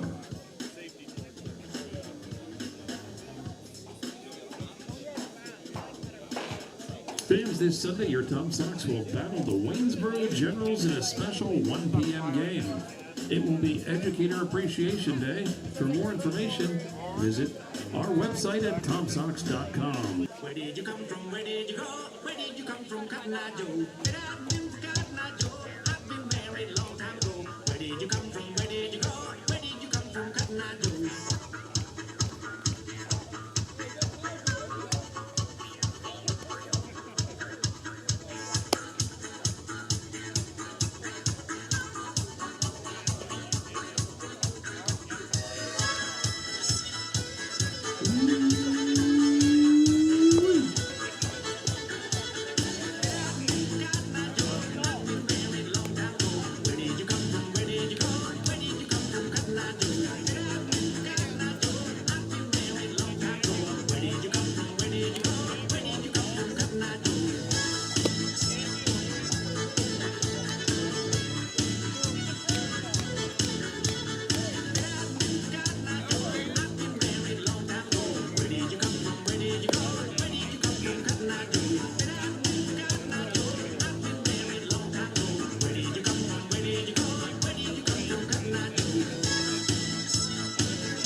Leading off for your Tom Sox, right fielder number 32, Logan Amos. This is Valley League Baseball here in Charlottesville High School. Charlottesville Tom Sox playing host to the Harrisonburg Turks. Game 2 of a doubleheader here. Both 9-inning games in this doubleheader. We have a couple defensive substitutions. Brendan Verne, who just pinch hit for Michael Rosario, is now at third base. And Christian Ficca, who was at third, is now at first. As Matt Gaynor is still on the mound for the Turks as the first pitch, breaking ball that catches outside of the zone. Alex, do we have a little out-of-town update? We do. We have scores in progress, and actually Amos stepping in. We'll get to him here in just a moment. As now the 0-1. Gaynor still set. Delivers low and inside for ball 1. Yeah, some games just underway here. Of course, this is the second of a doubleheader, but elsewhere, one game getting close to the end. Winchester at home leading Strasburg 9-5. They're in the bottom of the 8th in Winchester. Front Royal out in front of Purcellville, 3-0. That's in the third. As Gaynor sees an 0-1 off the plate. Woodstock at Newmarket tonight, and the River Bandits lead Newmarket 2-0. They got a couple runs early there. They're still batting in the top of the first. And Covington up on Stanton, 2-0, top of the first there too. Amos takes another pitch on the outside. That one in the dart behind the right-handed batter's box. And a lot of potential playoff implications tonight. Standings jumping around the past 2 or 3 nights, especially after a Tom Sox win in Stanton last night. As Amos will swing at a pitch, send it foul towards the backstop. Yeah, those games, most of them in the Northern Division last night, big North Division, big implications there. If you think about it, with Woodstock beginning the night with a 1-game lead over Strasburg, so Strasburg right now trailing Winchester. If that holds, Woodstock with a chance to take a 2-game lead in the north over Strasburg. Woodstock out in front early at Newmarket. Newmarket's in third place, by the way. They're 3 games back. As now the 3-2 swung on by Amos, sent down the third base line. This will tail just a few feet foul. Out of reach of Brady Gump. And Amos will see another 3-2. You know, it's interesting, Will, the hot teams have all been in the South Division, right? I mean, coming into the doubleheader today, Harrisonburg at 5 in their last 10, and Newmarket's won just 3 of their last 10. So South Division has the teams that are really playing the best baseball right now. Certainly. And, as Amos skies a ball, this one down the first base line, this will tail foul behind the home field, or behind the home team's bullpen. Another well-hit ball for Logan Amos. And it's not at all to say that the competition isn't there or that the North teams are in control. As this 3-2 is swung on, popped into foul territory. Opportunity for Ficca. Excuse me, not Ficca. That's now Brendan. Doesn't look to be any action in the Tom Sox bullpen. Charlottesville's in third place right now in the South Division, and they're 23-14. The third place team in the North is Newmarket, and they're playing 500 ball. They're 19-19. Mm-hmm. Now the next payoff pitch, once again foul. This time close to some Tom Sox pitchers. Looks to be Lunsford Schenkman, or oh no, that's Trey Savage filling up some ice buckets with our great president Mike Paduano. Everybody's got a job to do. Whether it's 50-50 raffle, you never know what you could be doing on your day off for this Tom Sox pitching staff. As now the 10th pitch of the at-bat. Amos will see. And Amos sees it. Call lip outside black. He is not happy. He thought he had a 90-foot jog down to first. Blue behind the dish says otherwise, and he will trot back to the dugout. Bringing up Kyle Edwards, the shortstop. That's the first strikeout of the night, recorded by Gaynor. It is. Yeah, Tom Sox have been putting the ball in play. Keeping the defense active. Kyle Edwards, really elite defensively for the Tom Sox this year, named an all-star alternate. As his 0-1 is lined straight at the third baseman, similar to Brody Moss's catch in the previous half inning. Kyle Edwards goes down on 1 pitch. And they're now 2 away, bringing in Gavin Abrams.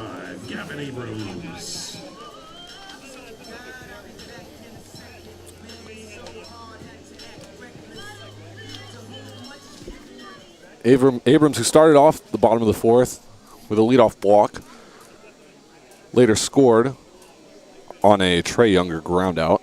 As his first pitch is also swinging, the first baseman, now Rosario, he will flip onto the pitcher Gaynor, and Abrams is similarly retired on one pitch. Gaynor makes quick work of the Tom Sox in the bottom of the fifth. We'll see if he stays on when we return. Tom Sox unable to plate anything, and it's still 4-4. You're watching Tom Sox baseball. All right, fans, it's time to check in with some very special guests. Let's send it down to our amazing intern team to see what's going on this inning. Take it away. Hey, Tom Sox fans, it's time to get loud and look up. Hey, Tom Sox fans, we can make your Chick-fil-A dreams come true. All you got to do is get loud, get rowdy, stand up, and cheer on the Tom Sox. Let's go. Let's go, Sox.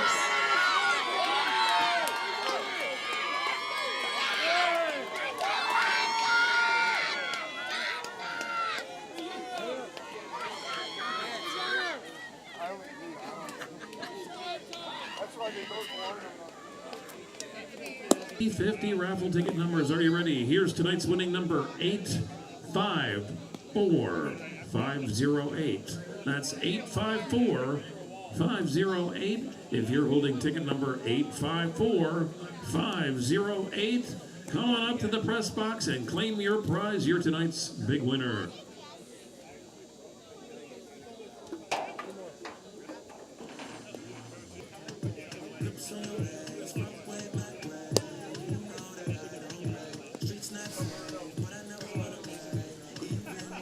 This is Valley League Baseball. We are in Charlottesville, Virginia. I am Will Trout. I am here with Alex Inman. And we have the top of the sixth inning. Harrisonburg Turks coming to bat. Third baseman number 7, Christian Ficca. Leading off, it'll be now first baseman. His fourth inning of relief work. He came in relief of Justin Humane. As Novi's first pitch to Ficca is on the outside edge. Outside of the plate, though. The 1-0 is, this one clips the outside of the plate for a strike. Ficca now 1-1. Novi comes set quickly. Oh, fouled back, excuse me. Tough to tell if he swung at that or whether it bounced in the dirt. He swung at it, but I think it just popped off the catcher's glove. There's a fastball now barely off the plate on the inside edge and on the hands. But on that prior pitch, you had one thing right, Will. He swung from the heels on that thing. I mean, he wanted it bad. Well, after seeing two off-speed pitches, thinking heater there. Another breaking ball is fouled back by Ficca out of Chevy Chase, Maryland, Georgetown, Hoya. Going to school not too far from home.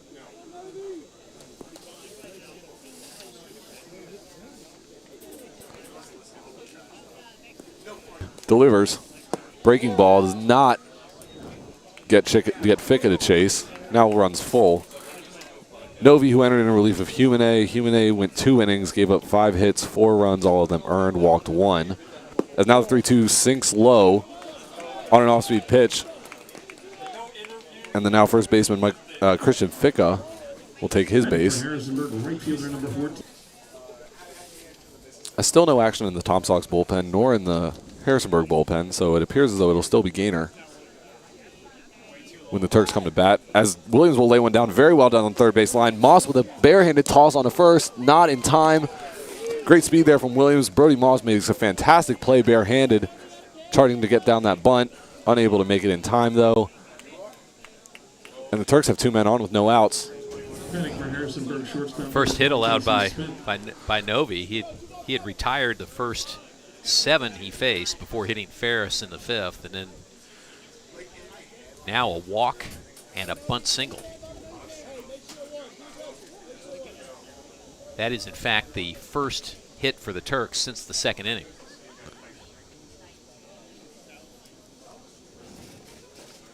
As now Novi will face Casey Smith, the shortstop, batting 7th as he squares the bunt, and he'll take a pitch down the middle for strike 1.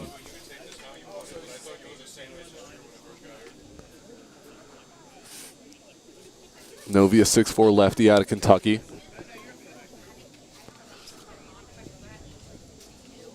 With now 2 on, out of the stretch. Squares the bunt, runners go.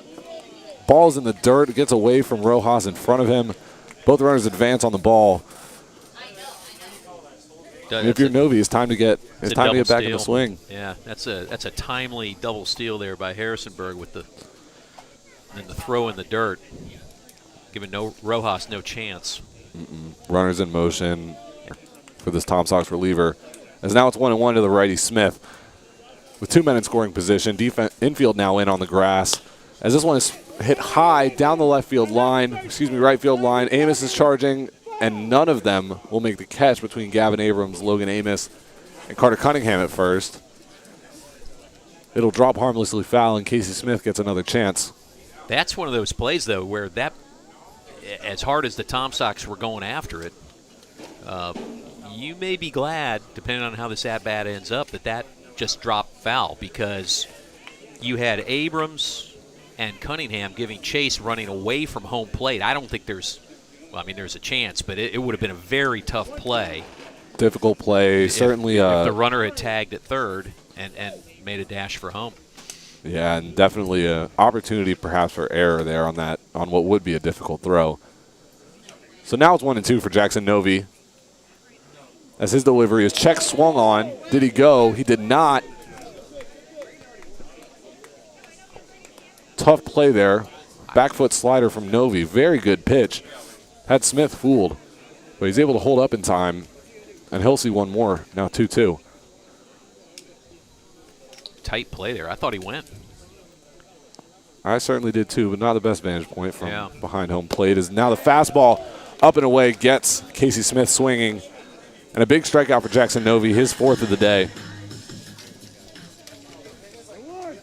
Now bringing up Carlos Perez, the catcher, who we saw in a brief relief appearance at the end of game 1.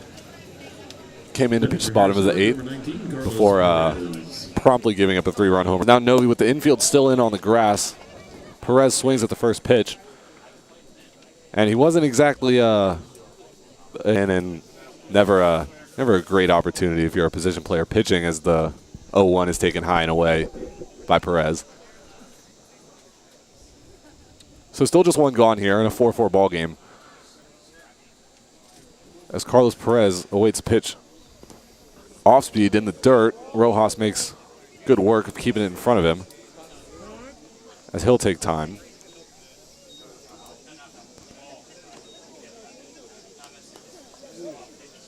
On deck is the second baseman, Matt Mamadas.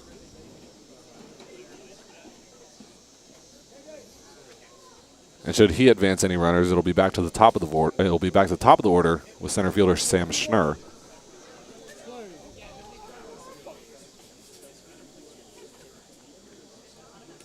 This Perez's 18th appearance, as he'll take a fastball coming across the plate from the lefty on the right at the belt. Novi delivers 3-1, fouled back by Perez. Lively looking fastball. Perez not able to catch up to it. And Novi able to run it full.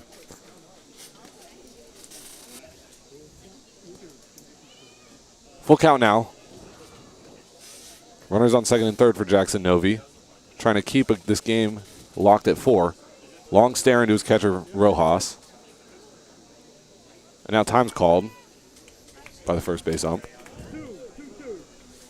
As Novi and Rojas perhaps discussing their signs. Zach Greinke-esque. As now the pitch comes. Outside edge, tried to bend a slider in, unable to. And our scoreboard is wrong. So now it'll be 3-2. Not the payoff pitch we thought it was.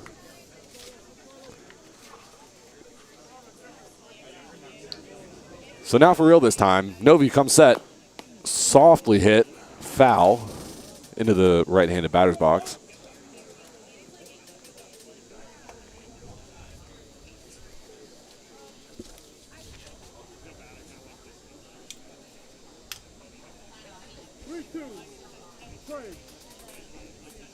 Jackson Novi out of Fairfax, Iowa. Another payoff coming to Perez. As this was swung on again, hit foul towards Tom Sox batting cage.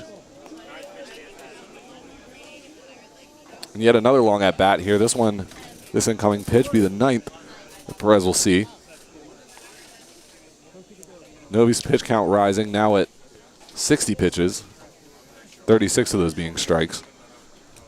As Perez, who's 0 for 2 today, takes a changeup in the dirt, and that will load the bases.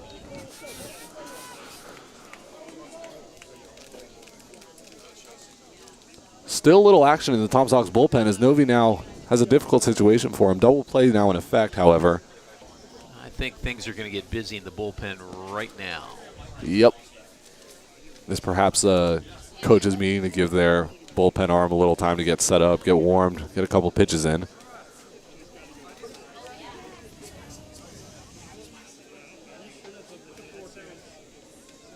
This is also, they got all the infielders on the pitcher's mound. They're going to make sure they're straight on whatever kind of defensive coverages they want. Harrisonburg has shown they'll drop the bunt. You want to know that everybody's straight on who's charging, who's not, who's going where to cover. Yeah. For the Tom Sox, playoff implications, as we mentioned earlier, on the line. And with not that many games left, well, a lot of games left and not very many days, but it goes without saying that every game from this point on matters a lot.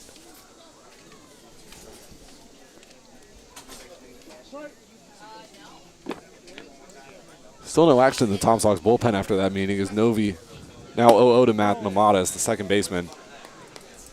First pitch dips low and inside, 1-0. And you now have the control slipping here. Mm-hmm. Right? Novi has been so sharp until now. Novi's longest appearance of the year was as that pitch is skied into left field. Calvin Alexander and Trey Younger under it. Alexander has a read. Runner Ficca will score from third as the throw comes into third base. And Ficca is in safely, perhaps hobbling. Looking for that sac fly maybe. But that'll score a run. Productive out from Matt Mamadas. And the Harrisonburg Turks regain a 5-4 lead. Batting for Harrisonburg center fielder, number 22, Sam Schnurr. So still two men on for the Turks. Those being TJ Williams and Carlos Perez at second and first, respectively. With leadoff man Sam Schnurr, the center fielder, stepping into the left-handed batter box. Novi now at 63 pitches. His longest appearance of the year, again all in relief, was 4 2/3 innings in a 10-0 loss at the Harrisonburg Turks. Good looking movement from that, as you mentioned, maybe a little less lively slider. And now it's 1-1 to Sam Schnurr. Opponent's batting .261 against Jackson Novi. As this one is swung on, perhaps weakly, fly ball, shallow-ish center. Younger has a read, and the side is retired, but not before the Harrisonburg Turks put across one more run, and they retake the lead. Tom Sox looking to regain it back. Bottom of the sixth, coming when we come back. Your Tom Sox 4. All right, fans, we'd like to thank our friends at the YMCA for being the home gym for your Tom Sox players and coaches this summer. Thank you, YMCA, for keeping our team in great shape and for sponsoring the Tom Sox. Now let's spell it out.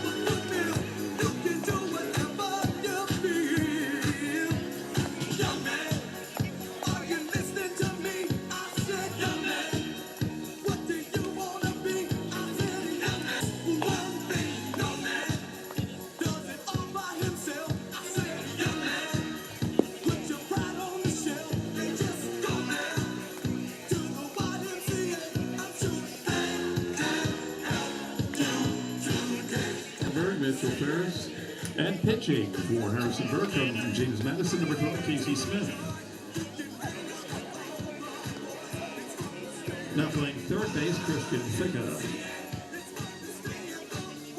And at shortstop for the Turks, Brendan Vern. And we'd like to give a special shout out. The amazing Bailey Jones is here. 50-50 raffle ticket number. Get your tickets out. It's 854-508. 854-508. If you're holding ticket number 854-508, coming up to the press box and claim your prize. Leading off for your Tom Sox, the catcher, number 23, Julian Rojas. Welcome back, VBL fans. We're here, Charlottesville High School, Willie T. Barnett baseball field. Tom Sox Turks. Tom Sox trailing Harrisonburg Turks 5-4. We have quite a few defensive substitutions and movements. Mitchell Ferris, who was the designated hitter, now at first base. As Rojas takes the first pitch up the middle to the shortstop's, well, new shortstop, Brendan Vern, and he will throw on to the new first baseman, Mitchell Ferris. A lot of substitutions across his infield. Mitchell Ferris, again, DH, moving to first. It's not actually substitutions. It's just position changes. It's just position changes, yeah. Brendan Vern, who came in to pinch hit, now is at shortstop. He was at third. Christian Ficca, who was at first, is now at third. And Casey Smith, who was at shortstop, now on the mound. Got all that?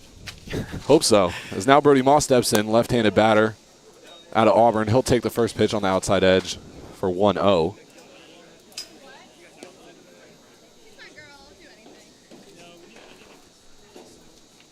1-0 curveball that slips out of the hands of Smith. Well outside and well upstairs.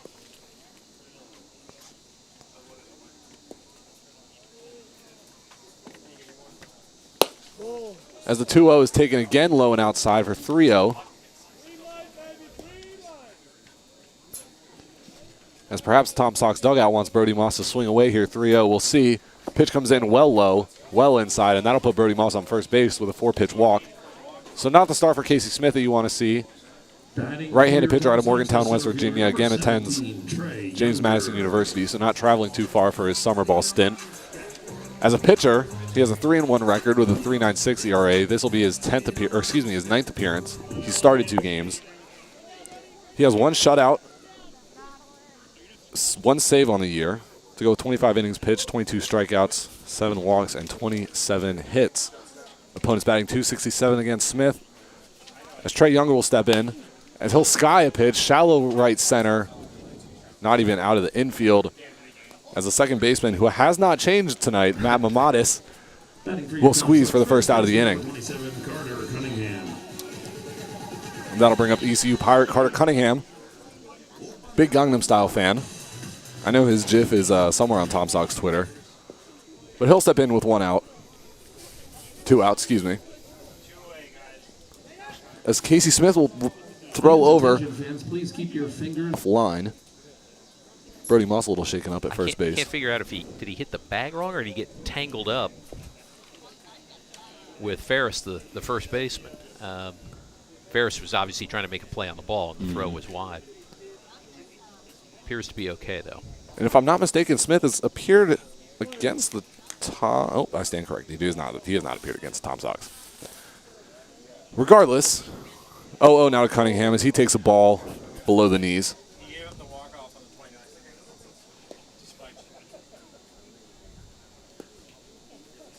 I actually stand corrected. He has appeared for the Tom Sox, and he was the losing pitcher of record when Garrett spurred the Tom Sox, one of many home wins for the home team in this series this season.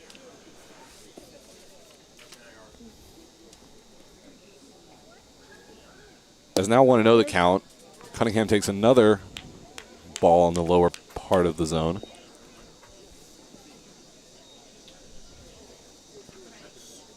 It's 1 on for Cunningham. Brody Moss down at first. Tom Sox trail by 1. They lead the hit race tonight, 7-6. They have 1 error to go with that. As Cunningham rips one straight at the second baseman. And that'll be a double play. Actually, he took it on the short hop. Took it on the short hop. That's what it is. Made the short throw for the final out. Regardless, Tom Sox unable to plate anything. They get 1 walk from Brody Moss, but nothing more. As we'll head to the top of the 7th, final third of this game. Tom Sox trailing by 1. You're watching Tom Sox baseball. Innings of play. The score remains Harrisonburg 5. Your Tom Sox 4.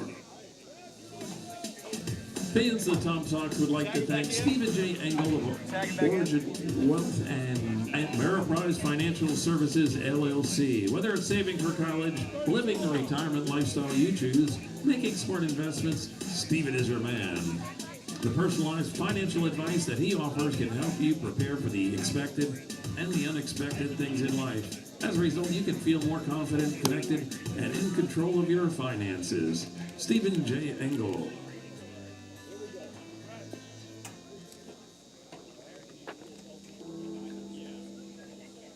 New pitcher in the game for your Tom Sox from Coastal Carolina, number 30, Jack Billings.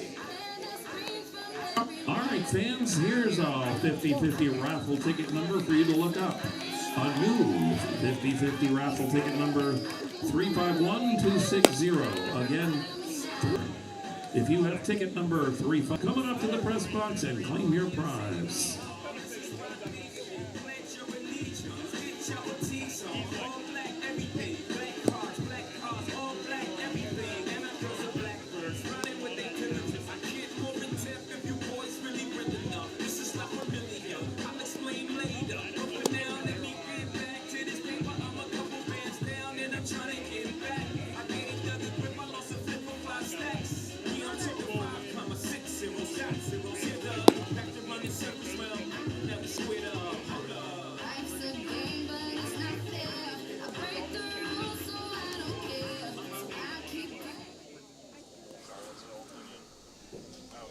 Alex Inman with Will Trout back in Charlottesville. We head for the top of the seventh. The Harrisonburg Turks come up to bat with a 5-4 lead. Pitching change for the Tom Sox. Jack Billings takes the mound.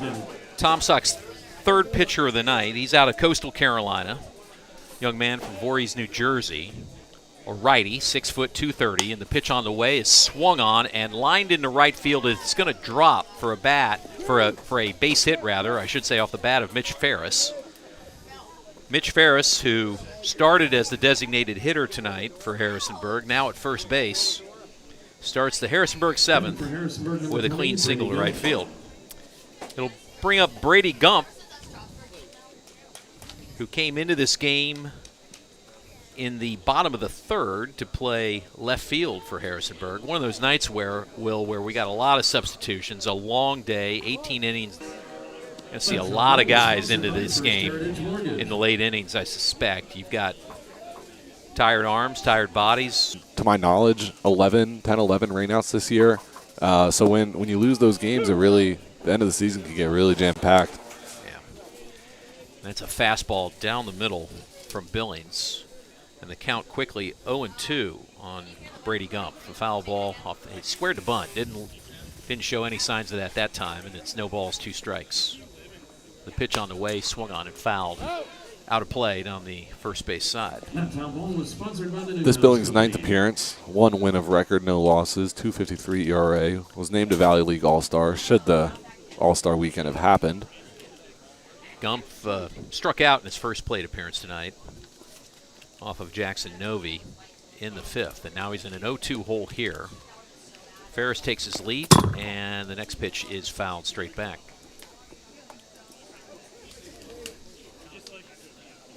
Looks like we might have some stirrings down in the Tom Sox bullpen. We'll check that. Harrisonburg bullpen is quiet. Well, last inning certainly gave us our answer as to why we hadn't seen any action in there. Yeah. Billings at the belt for the 0-2. Here it comes. Swing and a miss. Nice fastball. And Gump has struck out for the second time tonight. There's 1 down in the top of the 7th. Relatively new look for Jack Billings, losing the flow, temporarily the beard. Got a little 5 o'clock shadow going at this point, but clean in comparison, though. Certainly, we'll see if we'll get the sabermetrics on his performance with and without the flow. Brendan Verne steps in. He's in the cleanup spot, now playing shortstop. He subbed in the top of the 5th for Michael Rosario. He looks at a fastball outside. It's 1-0.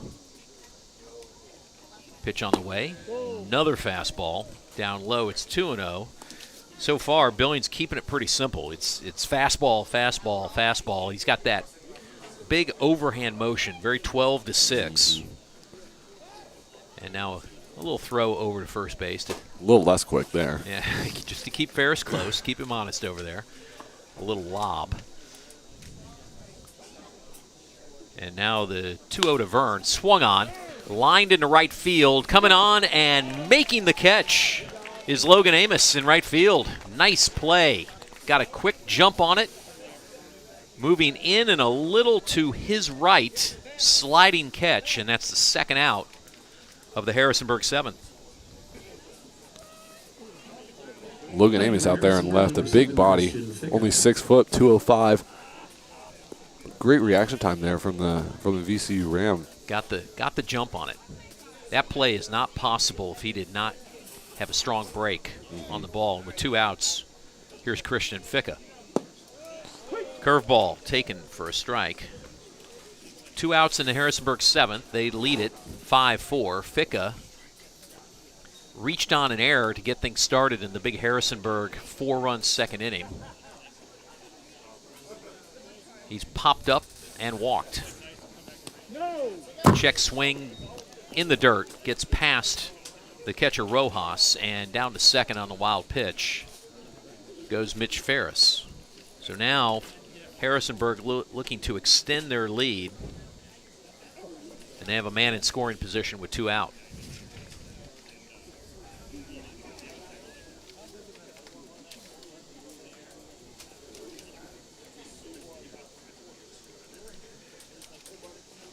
At the belt, the 1-1 fastball outside. It's 2-1. The sun has set in Charlottesville, or nearly setting. Beautiful evening. No complaints. Yeah. Comfortable here in the press box, I'll say that. Billings to the belt, the 2-1, and that's a called strike on the outside corner. Count even, 2 balls, 2 strikes to Christian Ficca.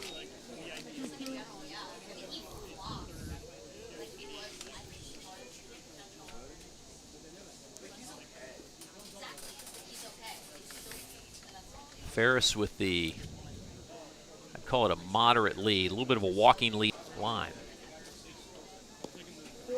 Defensive swing there. No doubt, got to protect. Yeah, fastball, just putting the bat on the ball and spoiling it, keeping himself alive at the plate.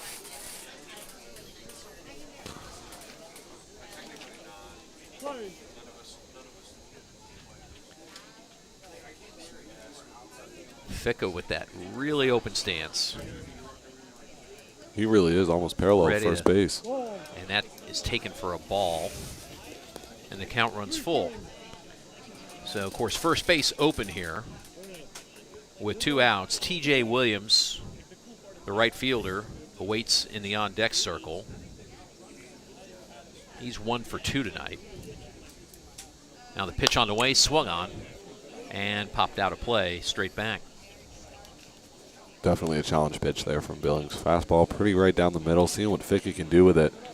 And Ficca, one of the really disciplined, both disciplined and powerful batters on this team. At one point, he led the Harrisonburg Turks in walks. And with that open stance, as you mentioned, he can see the ball really well, especially coming out of righties. It's a 3-2 with 2 outs. Big lead at second, and the pitch is high. So I don't think Billings saw Ferris dancing off second. I honestly not going to run there with a 3-2 count. You're going to play it. Well, I say that, but well, the way doesn't he got move with a walk. Well, the way he got but the way he got the lead, I really thought he might have had a chance to steal it there if he chose to. But no, Ficca walks with 2 outs. He's at first, Ferris at second, and here's Williams. He looks at a breaking ball in there for a called strike, 0-1. First couple batters that Billings faced, opened him up fastball, continued to pound the fastball. Last 2 or 3, opened up breaking ball. He opened up the last batter curveball. Now goes slider here. 0-1, and nice stop, and he takes third on the wild pitch. So, I think Rojas might have actually had an opportunity to make a play on that. He sort of dropped the ball out of his glove once he made the stop, and Mitchell Ferris sort of in between second and third. Rojas potentially with an opportunity got him down. First and third. Now the runner's moving to second. Strike two. Fick is going to do the old hang himself up between first and second before walking into second base. I don't think. Now, do they score that as stolen base, or is that defensive indifference? They're letting him have it in any event. Fick is on second with 2 outs. So it's second and third, and a 1-2 pitch here to T.J. Williams. Billings brings a fastball, and it gets away from Rojas. Here comes the runner, Ferris, and there will be no throw, and the Turks have their insurance run.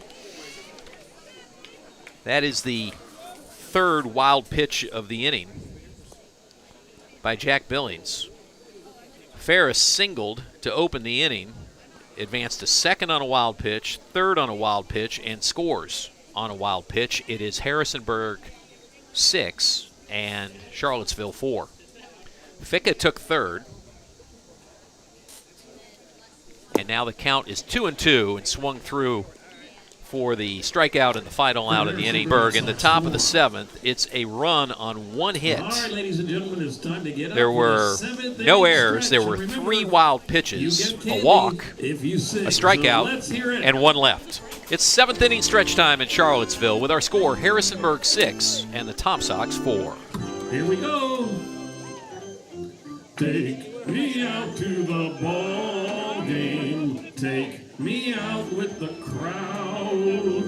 Buy me some peanuts and Cracker Jacks. I don't care if I ever get back, for it's root for the Tom Sox. If they don't win, it's a shame. Everybody! For it's 1, 2, 3 strikes, you're out at the old ball game. Let's get some runs. I wanna follow where she goes. I think about her and she knows it. I wanna let it take control. Cause every time that she gets closer, she pulls me in enough to keep me guessing. Baby, I just stop and start confessing. Oh, I've been shaking. I love it when you go crazy. You take all my inhibitions. Baby, there's nothing holding me back. You take me places that tear up my reputation. There's nothing holding me back.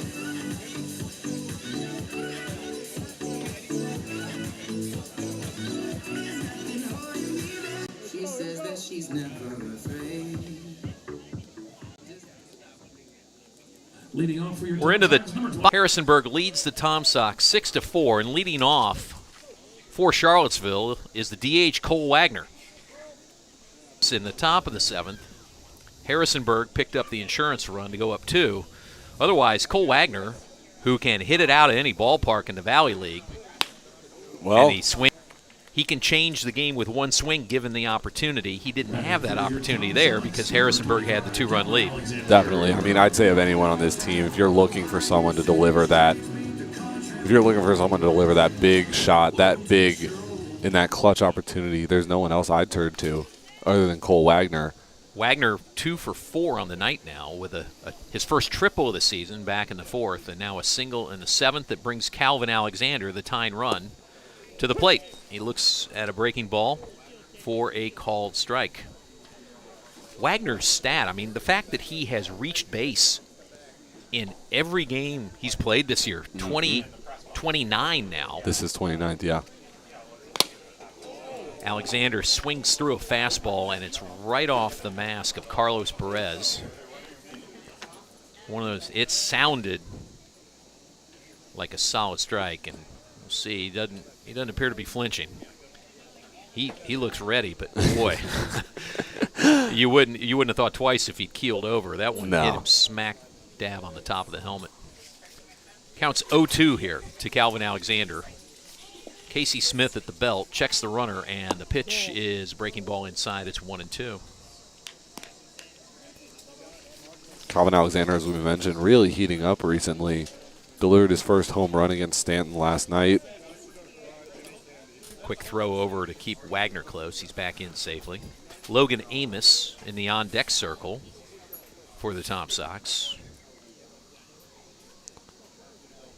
Right here, the Tom Sox trying to claw their way back here, trailing 6-4 in the 7th. The 1-2. Another breaking ball, and that one tails outside. 2 balls, 2 strikes. That's the chase pitch. The chase pitch. Casey Smith looking for there. Calvin Alexander really locked in. We've seen his discipline. He's been successful getting bases on balls as a Tom Sox. Swung on the 2-2 pitch and driven into deep center field, going back and looking at it, and it's gone. Just like that, Calvin Alexander ties the game in the bottom of the 7th with a home run to center field. On a 2-2 pitch, he liked what he saw, and he jumped on it. Cole Wagner scores in front of him, awaits him at home plate, and Calvin Alexander with a home run. And we are tied at 6 in the bottom of the 7th. Calvin Alexander really, as we said earlier, coming alive following the departure of his teammate Satchel Norman, who just this weekend got drafted by the Milwaukee Brewers. Alexander finding his role as a catcher, especially on the offensive end. Logan Amos steps in, looks at a ball inside, just like that. 6-6. And ball 2 is taken. Fastball down. Alexander on a 2-2 pitch. And I mean, there wasn't much that Schnurr out in center field could do. But watch. Amos pops one foul. A lot of power.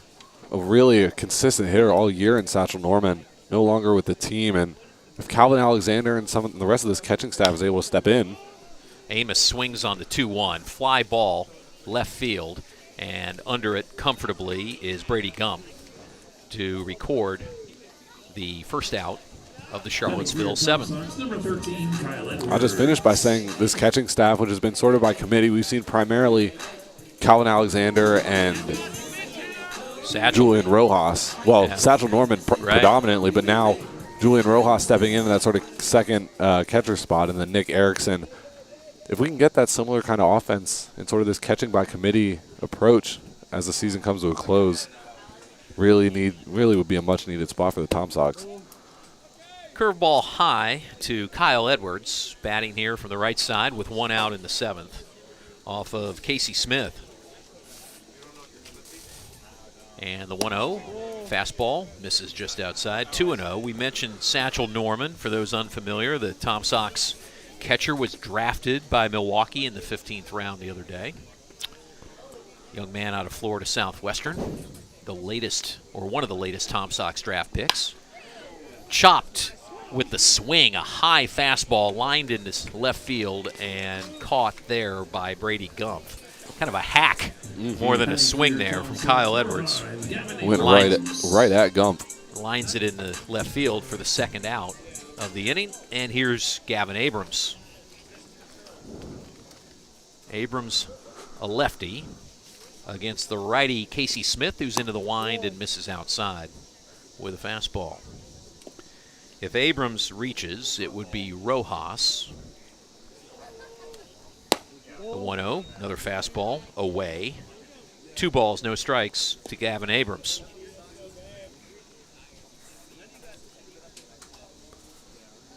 (2-0) on the way. Chopped left side. Will it stay fair? It's rolling down the third base line and foul. And that time, the now third baseman. Ficca? That is Ficca, right? It is Ficca. It was just, I looked. You got to be sure. Or, no, wait a minute. Ficca's at first base, right?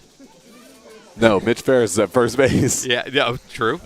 I'm having to double check and triple check my notes, and I'm still getting it wrong. Bottom line is, it was a foul ball off the bat of Abrams, and the count is 2 balls and 1 strike. Welcome to Summer League. Yeah, everybody's moving somewhere. And that's a breaking ball in there for a called strike, too. Abrams didn't love the call, but it is 2-2 with 2 outs, and the base is empty.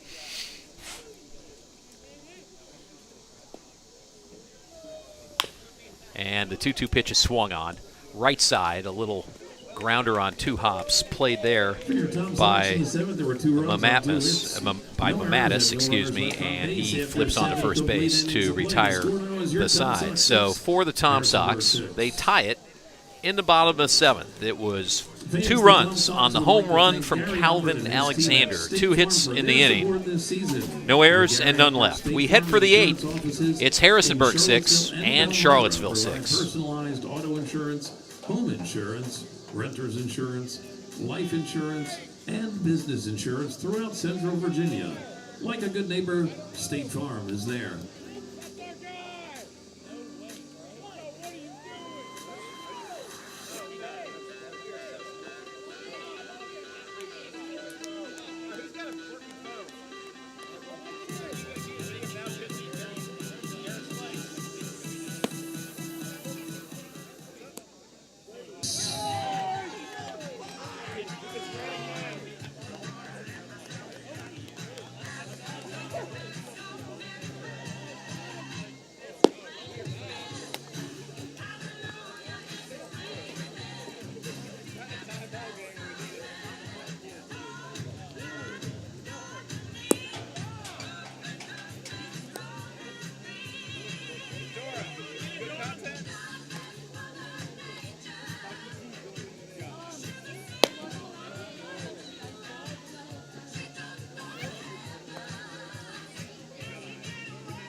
We head for the top of the 8th inning.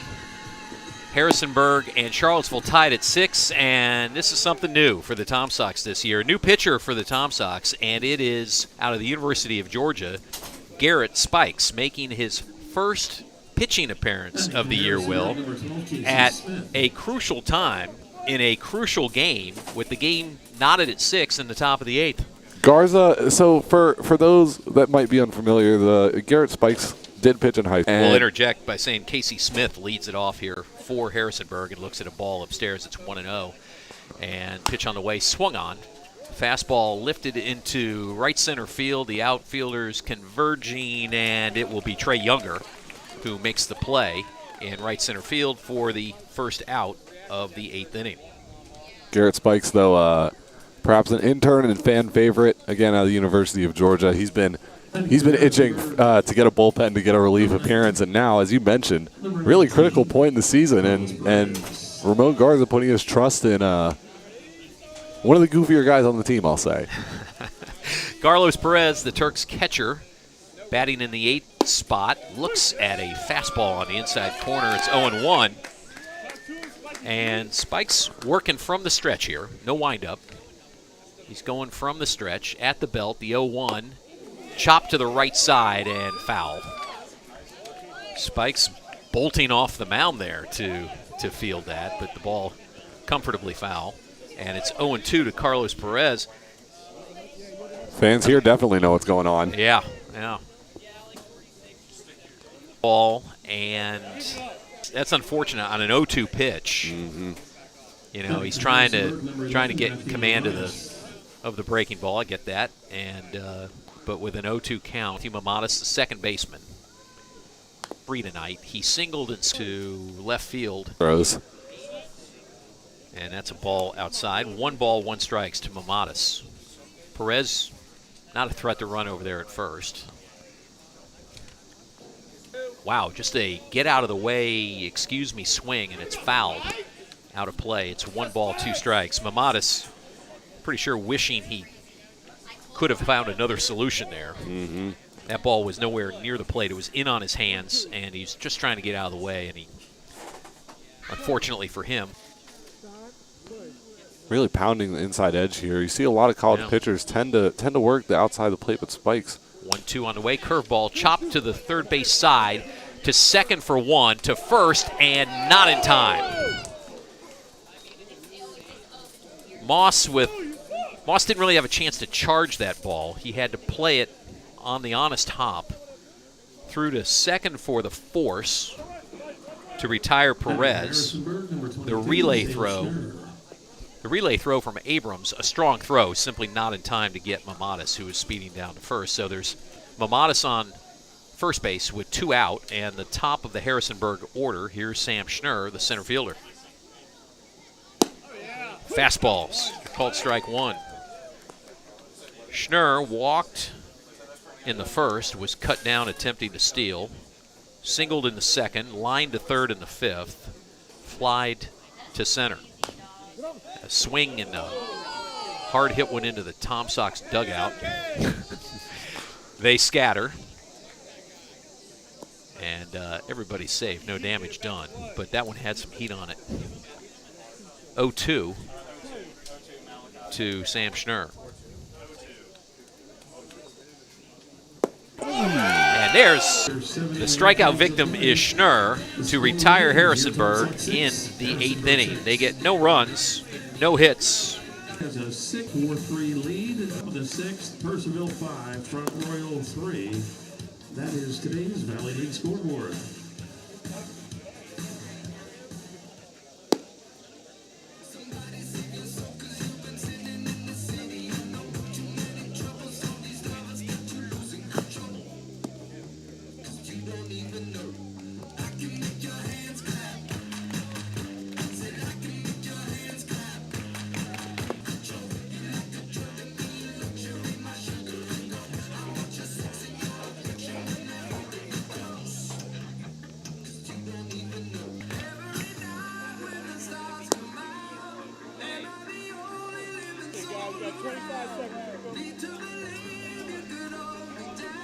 Harrisonburg Turks 4 this afternoon. We're into the bottom of the 8th here. Harrisonburg jumped out to a 4-0 lead in the second.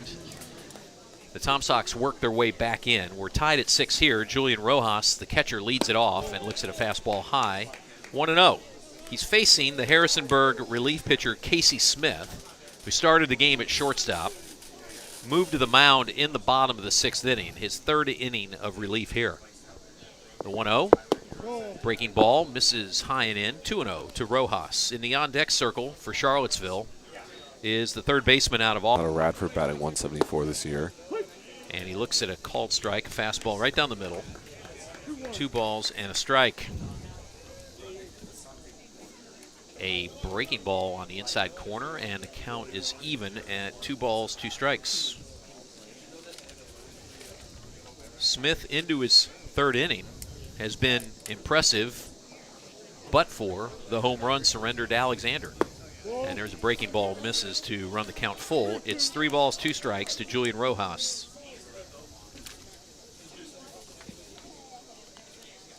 No action in the Harrisonburg bullpen, so if you're Rojas, you're really looking to get on here if you can to start this inning. 3-2. Fastball downstairs, and the Tom Sox have the leadoff man aboard in the 8th. Batting for your Tom Sox, number 1, Brody Moss. Rojas gets the free pass. Here comes Moss, and that'll turn the order over to the top as Trey Younger to the box, a left-hand hitter here, facing the righty, Casey Smith. Checks his signs from third base coach. Now everybody's set. Shows bunt, pulls it back, and takes a fastball high. Rojas, not the Tom Sox speediest occupant down at first base, but we'll see if they have something in order. Shows bunt, punches it left side foul. So the count even now, 1 ball and 1 strike. Moss just poked that bunt attempt foul, third base. Rojas with the long, slow walk back to first base. He's a catcher. He's going to take his time here. Yeah. He needs all the energy he can muster here. Smith at the belt, squaring to bunt and taking the strike. Moss, that was a breaking ball. Curveball caught the zone, and it's a ball and 2 strikes, and we'll see what happens here. 2 on the way, swung on, line, center field, but right at the center fielder. That's Schnurr making the play in his tracks. Hardly had to move, and there's one out in the Tom Sox 8th. Nothing you can do there if you're Rojas. Solid contact on a pitch that he liked. Fortunately, the center fielder, Sam Schnurr, just took 2 steps to his right. Maybe, yeah. Right there, yeah, if that. Yeah. Top of the order for the Tom Sox. It's Trey Younger, the Wofford Terrier. Walked in the first and was stranded at third. Pitch on the way. Breaking ball, called strike. In the second, he flew out to center. RBI ground out in the fourth and popped up to second base in the 6th inning. So looking to do some damage here. And that pitch misses high. That's essentially the same pitch back-to-back, that front door slider. Right. 1 ball, 1 strike. Carter Cunningham awaits through his legs, and it's scooting all the way to third is Rojas. That will be an error on Brendan Verne. That ball ate him up. Seemed like a ground ball. It looked pretty routine. It might have been hopping. It might have been skipping up in the dirt. Looked like he maybe, went to go backhand and took his eye up before he had the ball and secure in his glove. I think he was anticipating the flip to second for the force play, right? And just came up on it a little too early. So Rojas is all the way to third. Younger aboard at first. Here's Cunningham with men at first and third and 1 out. Swung on. Fly ball. Center field. Schnurr drifting back on it. Tagging at third is Rojas. Makes the catch to Schnurr, and Rojas scores easily. It's a sacrifice fly for Cunningham, and it cuts the deficit for the Tom Sox to 6-5. It is 7-6 Tom Sox. I'm rewinding a couple innings here. Tom Sox take the lead, and let's forget that call. Runner moving, and a protective on the error on the shortstop. Verne scores on the sac fly. 7-6 Charlottesville. Younger is at first with 1 out. He was attempting to steal there. Let's see what he does here. He holds, and the 0-1 is outside. And you got to think in this matchup, Cole Wagner Cole Wagner, yes. Exactly. You got to think he's licking his chops. Righty-lefty matchup. Quick throw over to first, and Younger is back. So Rojas led off with the walk. Went first to third on the error. Scored on the sac fly. Pitch is fouled. Out of play down the left field line. In between there, Brody Moss flew out to center field. I think we're all accounted for at this point. There are 2 outs in the inning. That's an important fact here. 1-2. Play.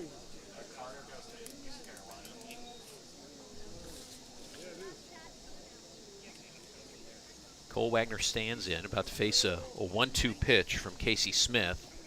And breaking ball is taken for a called strike 3 on the outside edge. Nice pitch there from Casey Smith. He painted the black outside. Wagner looks at the called third to end the inning. But Tom Sox take the lead on the sacrifice fly by Carter Cunningham. They get a run on no hits. They leave 1 and will head for the top of the 9th. The Tom Sox are going to try to close out the sweep. They lead it 7-6. All right, let's go to the intern staff to bring us home. Take it away. Thank you guys so much for coming out today. As you can see, your support is really working as we have completed a comeback. 7-6, we're 3 outs away from this game being over. Let's finish this, Tom Sox. Come on, we got 1 more inning left, 3 outs, a couple of strikes. Let's do it. Come on. Let's go, Sox! Don't hand me back the mic. That's Jason. Don't hand me back the mic. Keep the mic, Jason.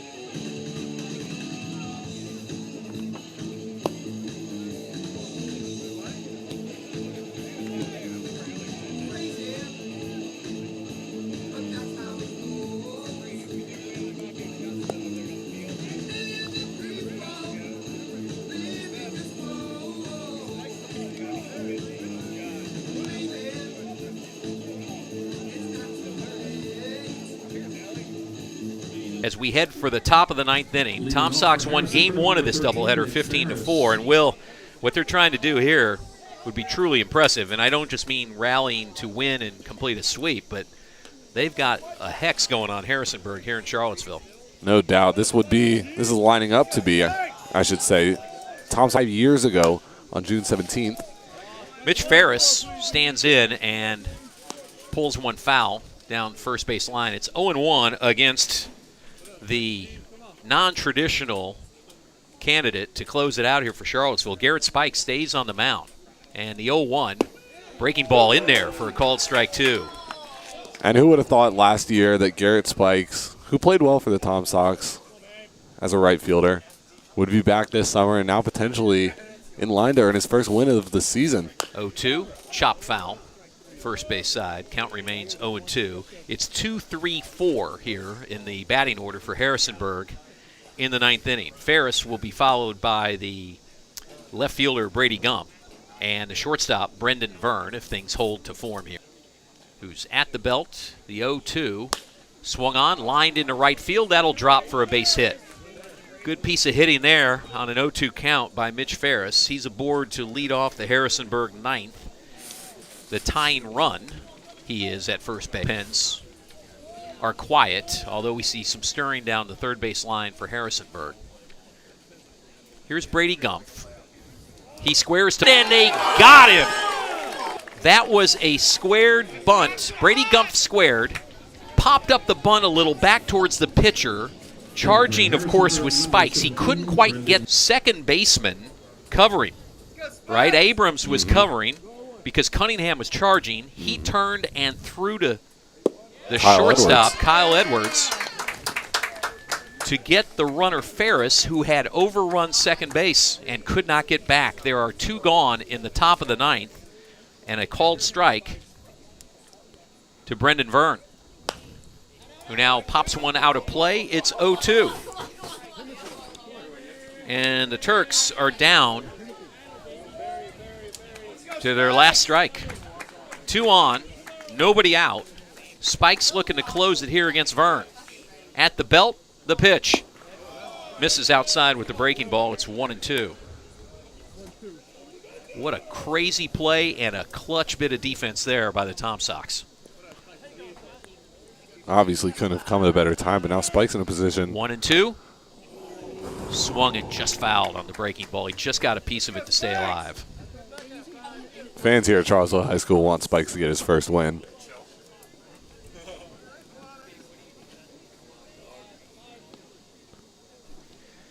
The 1-2 on the way. Just misses downstairs with the breaking ball. 2-2 to Brendan Vern. Christian Ficca awaits in the on-deck circle if the Turks can keep it alive here.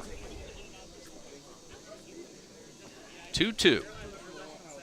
And the pitch. Swung on. Ground ball. Left side. Edwards, the shortstop, across, and the ball skips into the dirt, gets past Cunningham at first base, and down to second base goes Brendan Vern. That will be a hit with a throwing error. Brendan Vern with the single. It was going to be a tough play. Bounced well in the dirt. Vern advances to and went past Cunningham, the first baseman. The tying runner at second later scored. He's popped up to third base. He's walked and scored. He's walked a couple of times, actually. He has scored. Comes T.J. Williams, the right fielder, with now the go-ahead run at first. But the Tom Sox obviously playing to have a force at end. Round past the third to tie the game with 2 out in the 9th. That was a line really on one hop past the diving Brody Moss into left field. The Turks, who were down to their final strike, have tied it on the base hit by T.J. Williams. In the process, Vern got Ficca, and actually, I should point out, Williams went to second on the throw home, so it's second and third with 2 out for Casey Smith. Curveball in there for a strike. It's 0-1. So on the throw to the plate, Williams advances after the single, advances at second, and Ficca stands on third, and Turks have a chance to take the lead. Pitch from Spikes. Breaking ball, called strike 2. Same pitch, just different locations there for Spikes. Hasn't really been throwing the fastball. He's not able to pump it up close to 90 like most of the other arms on this Tom Sox staff can. He hovers around 85, but. So the Tom Sox were 1 pitch from the sweep. 1 pitch. Couldn't get that strike. Garza still having faith in his. Ooh, 2 pitch, just missed outside. Another breaking ball. It's 1 ball, 2 strikes. An eventful inning in so many ways, and that's even despite the fact the Turks have scored a run to tie it. No doubt. 1-2 on the way. Another breaking ball, swung through and missed. And the side is retired. Spikes strikes out Smith swinging to end the Harrisonburg ninth, but not before the Turks tie it. They get a run on 3 hits. They leave a couple. We'll head for the bottom of the ninth. Tom Sox will try to walk it off. We're tied at 7. Hey, we're almost there. We got one last inning. Let's hit some dingers. Let's just put some over the fence. Score some runs, something like that. Let's go, Sox.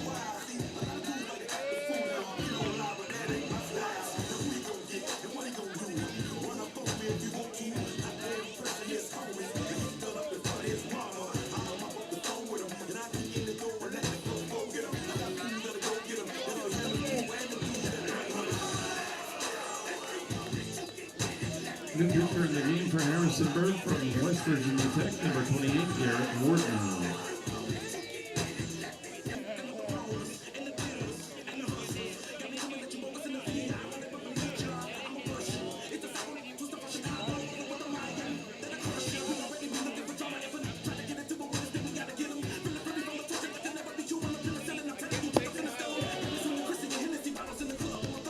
We'll head for the bottom of the ninth here in Charlottesville. The game is tied at 7. Harrisonburg, after a crazy sequence in the top of the ninth with a rather unconventional double play turned by the Tom Sox, the Turks had 2 outs, nobody on, 2 strikes, and were down to their last breath before Brendan Verne hit a ground ball to short deep in the hole that was an infield hit, and he advanced to second on the overthrow by Kyle Edwards.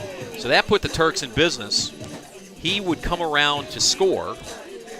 There was a walk, a single by T.J. Williams. The RBI single by Williams knocked in Brendan Verne to tie the game. So an eventful top of the ninth, a productive one for Harrisonburg, who now have a new pitcher in. Garrett Warden takes the mound for the Turks. Garrett Warden out of West Virginia Tech. Who is also making his first pitching appearance tonight. His first appearance of the season. Of the season. Yeah. He's a catcher. He's batting 150 on the year. 40 at-bats through 14 games. 1 double, 6 hits, but... And he faces Calvin Alexander, the cleanup hitter, who tied it with a 2-run homer in the 7th.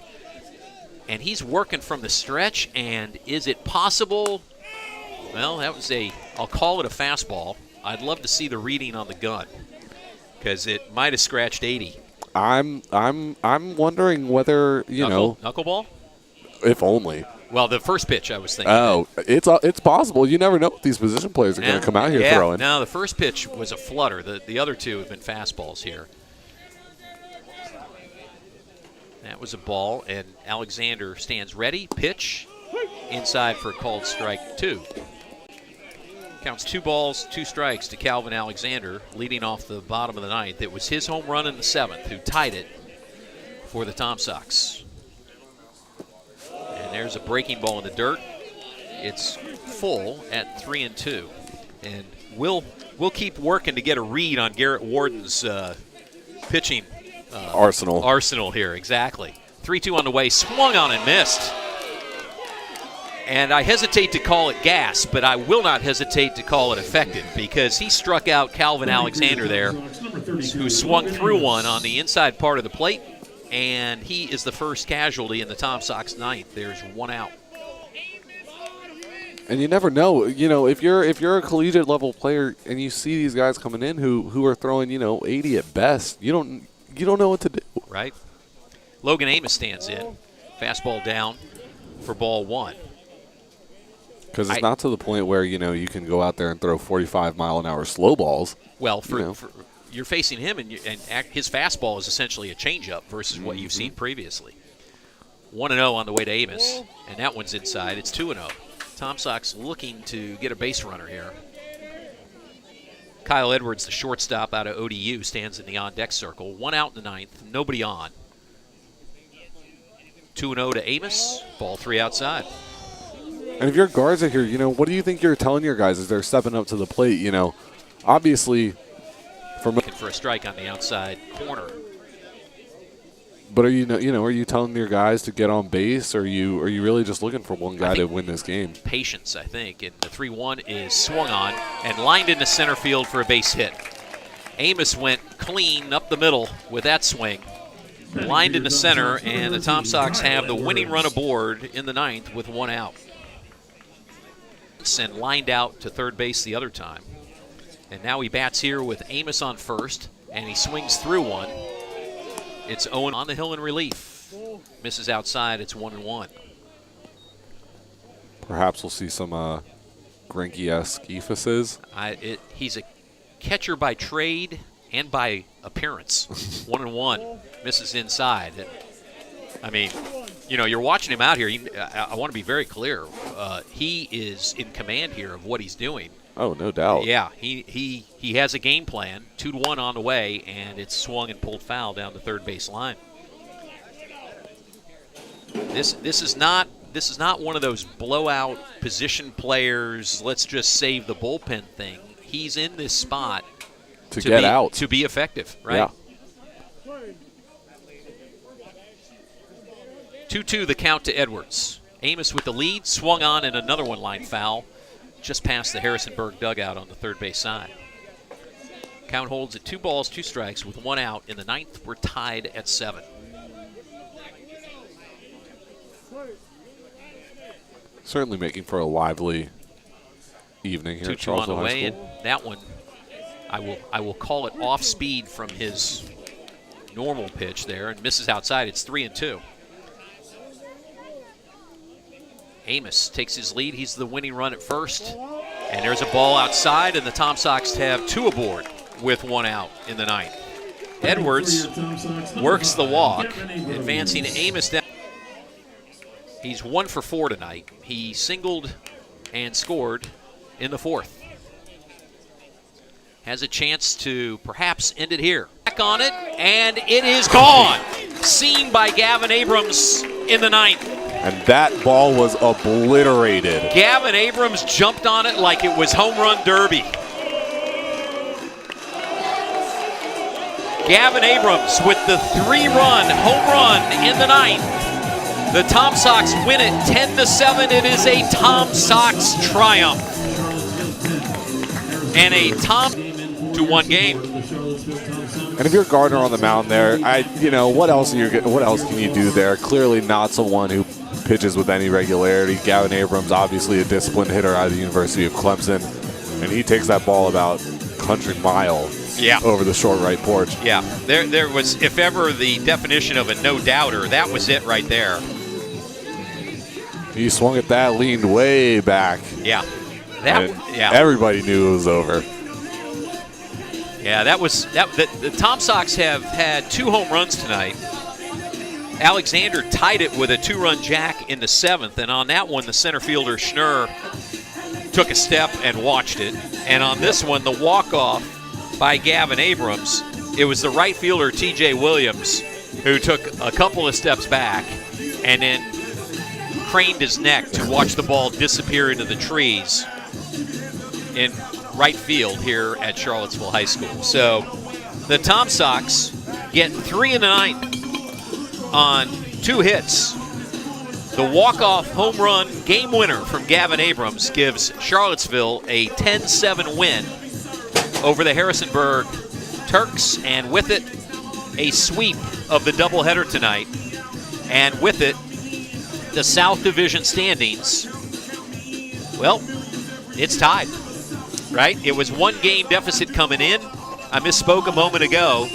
The Tom Sox with the sweep are now tied with Harrisonburg atop the South Division with matching 24 and 14 records. Waynesboro idle tonight, a half game back. So, wow, Will, what a night. What a night. What a doubleheader. The first ever 18-inning, full 2 9-inning game doubleheader in Tom Sox history, and it's a Tom Sox sweep. And they are tied with Harrisonburg for the lead. Talk about electric. Garrett Spikes, as we mentioned, gets his first win of the season, his first win as a Tom Sox. Garrett Warden will get hit with the loss. Again, not really much you can do there. A stat that I'm sure he won't think too much about. Yeah. But really, in terms of a day of baseball, not too much you can ask for. You had power hitting. We saw some really good pitching from Jackson Novy.